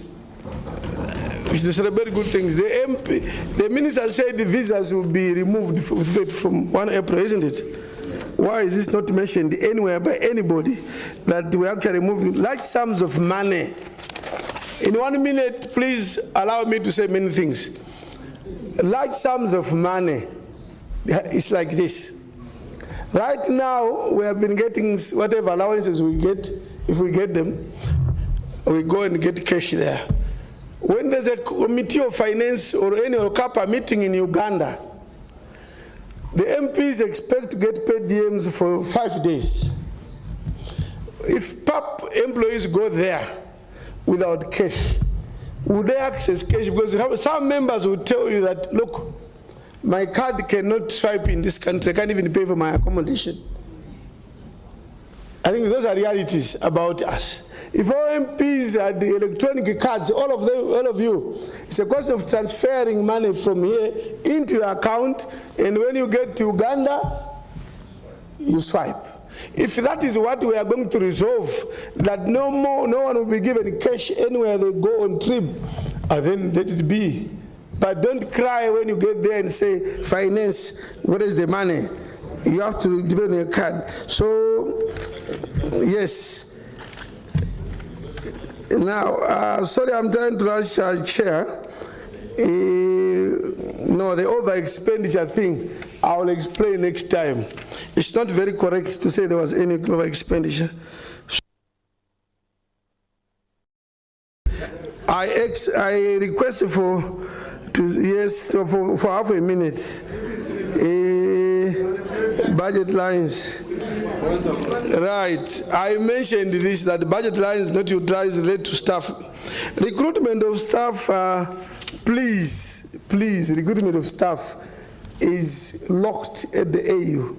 We have just come from Malabo 3 weeks ago with all the organs, and this issue was raised at PRC Executive Council level.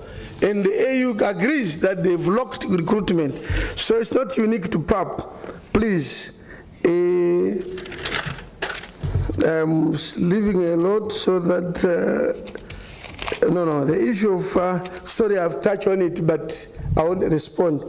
The extension by 7 months, I think it is out of order here. It's out of order in this chamber. Right, then we move on. But I want also to remind you that when we are debating, we are also on YouTube. The world is watching what we are doing here. And make sure that we are not perceived as a parliament in conflict, always, perpetually. We lost donors and partners when there was a war in this chamber in 2021. Some donors have not come back to this parliament.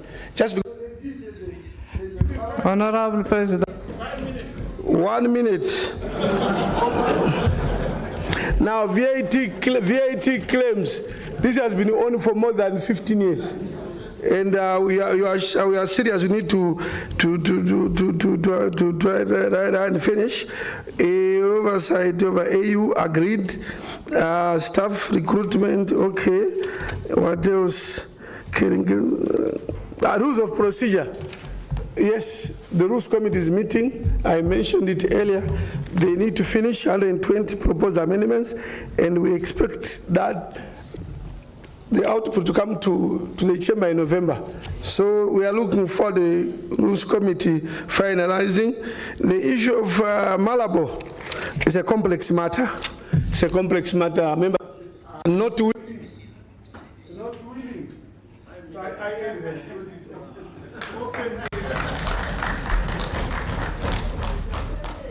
Merci beaucoup. Thank you very much, Mr. President. I think you should come back and assume your seat. Thank you, everyone, for your indulgence.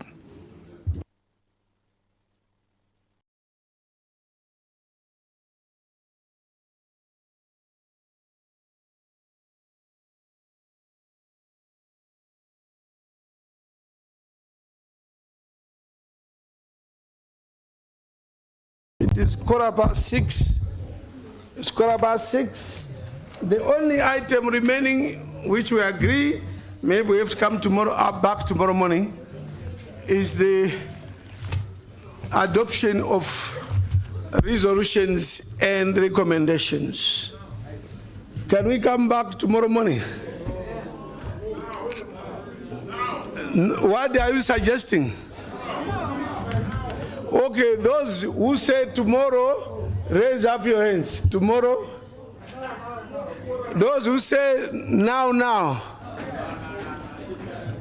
So we proceed.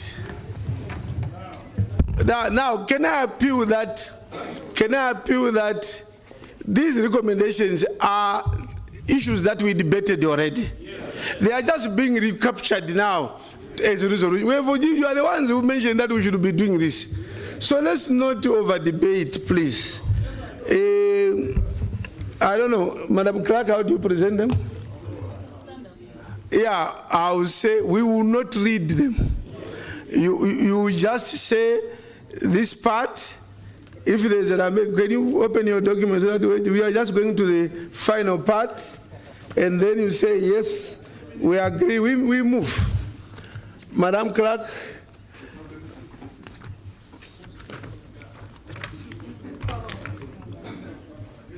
Oh, there's a point of order. Yeah, no.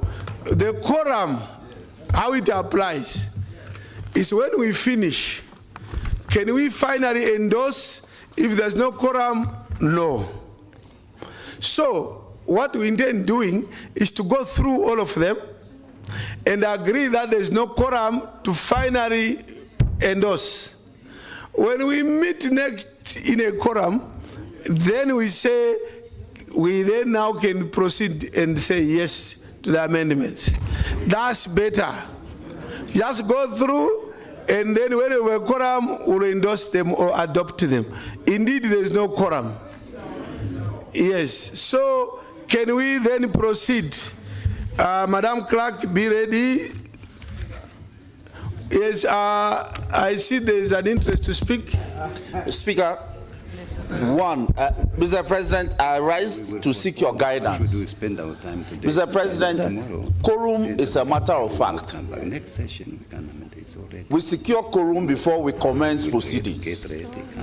And membership on the floor. Sorry, I was not even paying attention. The Vice President was talking to me. Here's a suggestion. Yes, Mr. President. Just hold on. Here's a suggestion. Order. Mr. President. Order, even in the Parliament of Ghana, when the Speaker says order, you sit, take your seat. Right. Look, it's a suggestion.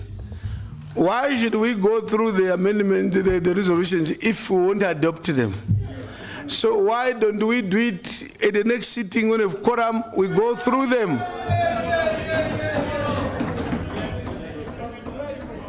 Even tomorrow won't have a quorum, it's a given. We are unlikely to have a quorum tomorrow. So we agreed that we then defer it to the time maybe in September when we meet, we then do the adoptions. Is that the popular view? Those who object, anyone who objects? Yes, I do. Okay, fine. Mr. President, I don't necessarily object, but I'm just thinking, how did we adopt the previous reports? Didn't those reports require a quorum? And what are we saying about them?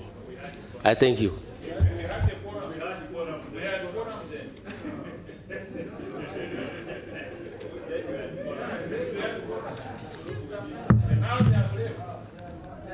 Sorry, proceed. Mr. President, thank you. Mr. President, one, quorum is a matter of fact. We secure quorum before commencement of proceedings. I was about to make the point my brother just made. We've adopted other reports. Now, membership on the floor is fluid. Members are on the floor, but they move in and out. So it is until a member raises the point that the motion we are about to adopt will lack quorum. That is when quorum becomes an issue. But to suo moto decide that we don't have quorum, so we cannot adopt a report when membership is fluid, members are going in and out. Anyway, that is how a deliberative chamber works. So once there's no objection to quorum, it's assumed that the quorum that we had upon commencement of proceedings is still in force. So we have the mandate to adopt the resolutions as they've been prepared for our adoption. Can I, Mr. Chairman, the second, Mr. President, I'll be acquainted soon. Now, the other point I want to raise is about some amendments to the prepared text containing the resolutions sequentially prepared, if I may be permitted to do so before we proceed to amend them. So these are two propositions. No, just amendments as to title. There should be no on the point of order, Mr. President.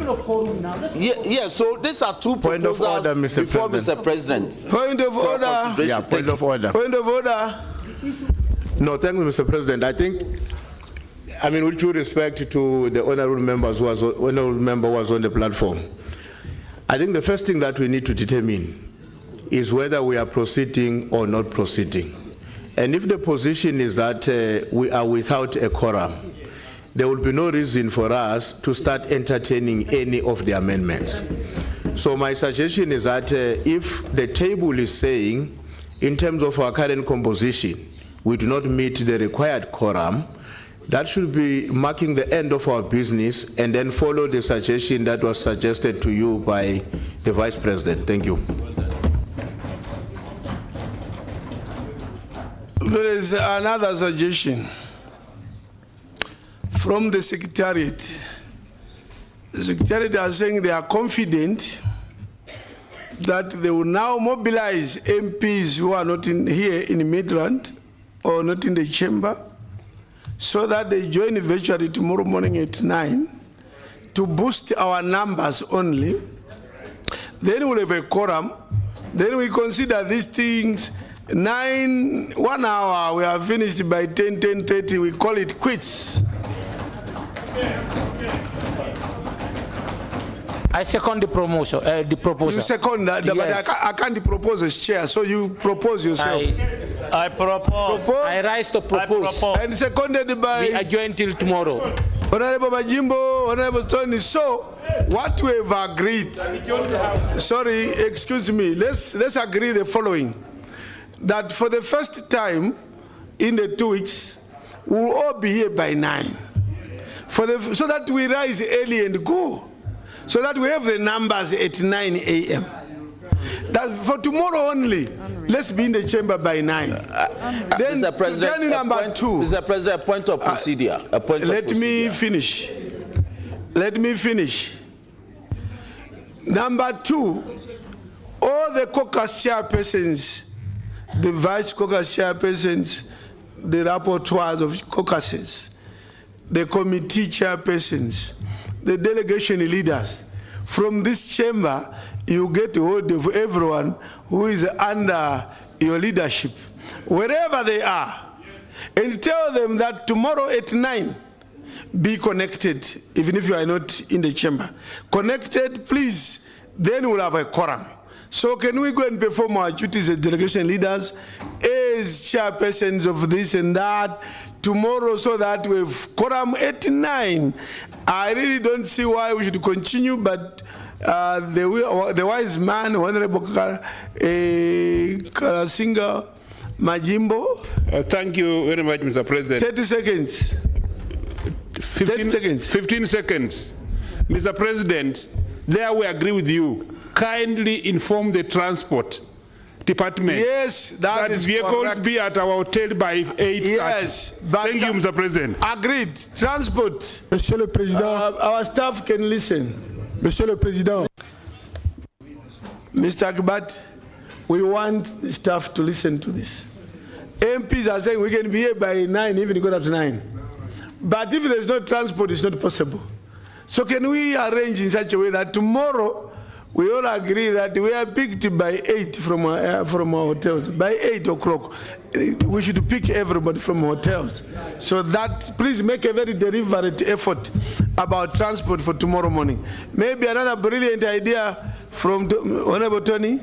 Thank you, Mr. President. So that we flow smoothly tomorrow morning, I've gone through the recommendations. There's some errors there I've highlighted to Secretariat. Maybe they can just clean it up tonight so that tomorrow we don't get delayed, some typos and everything. Thank you. Where possible, read the document, text the Secretariat, whoever can text, and say page so and so in French. Paragraphs is also fast, it can also move very fast.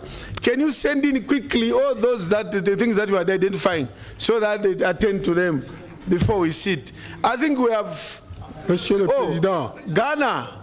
Yes. Ghana, yes. Mr. President, this is very important. We have just adopted the PAC report. What? We just adopted the PAC report and your own report. Yeah. We just adopted them. What numerical strength did we use to adopt those two reports? No, okay, I make a ruling now. Yes.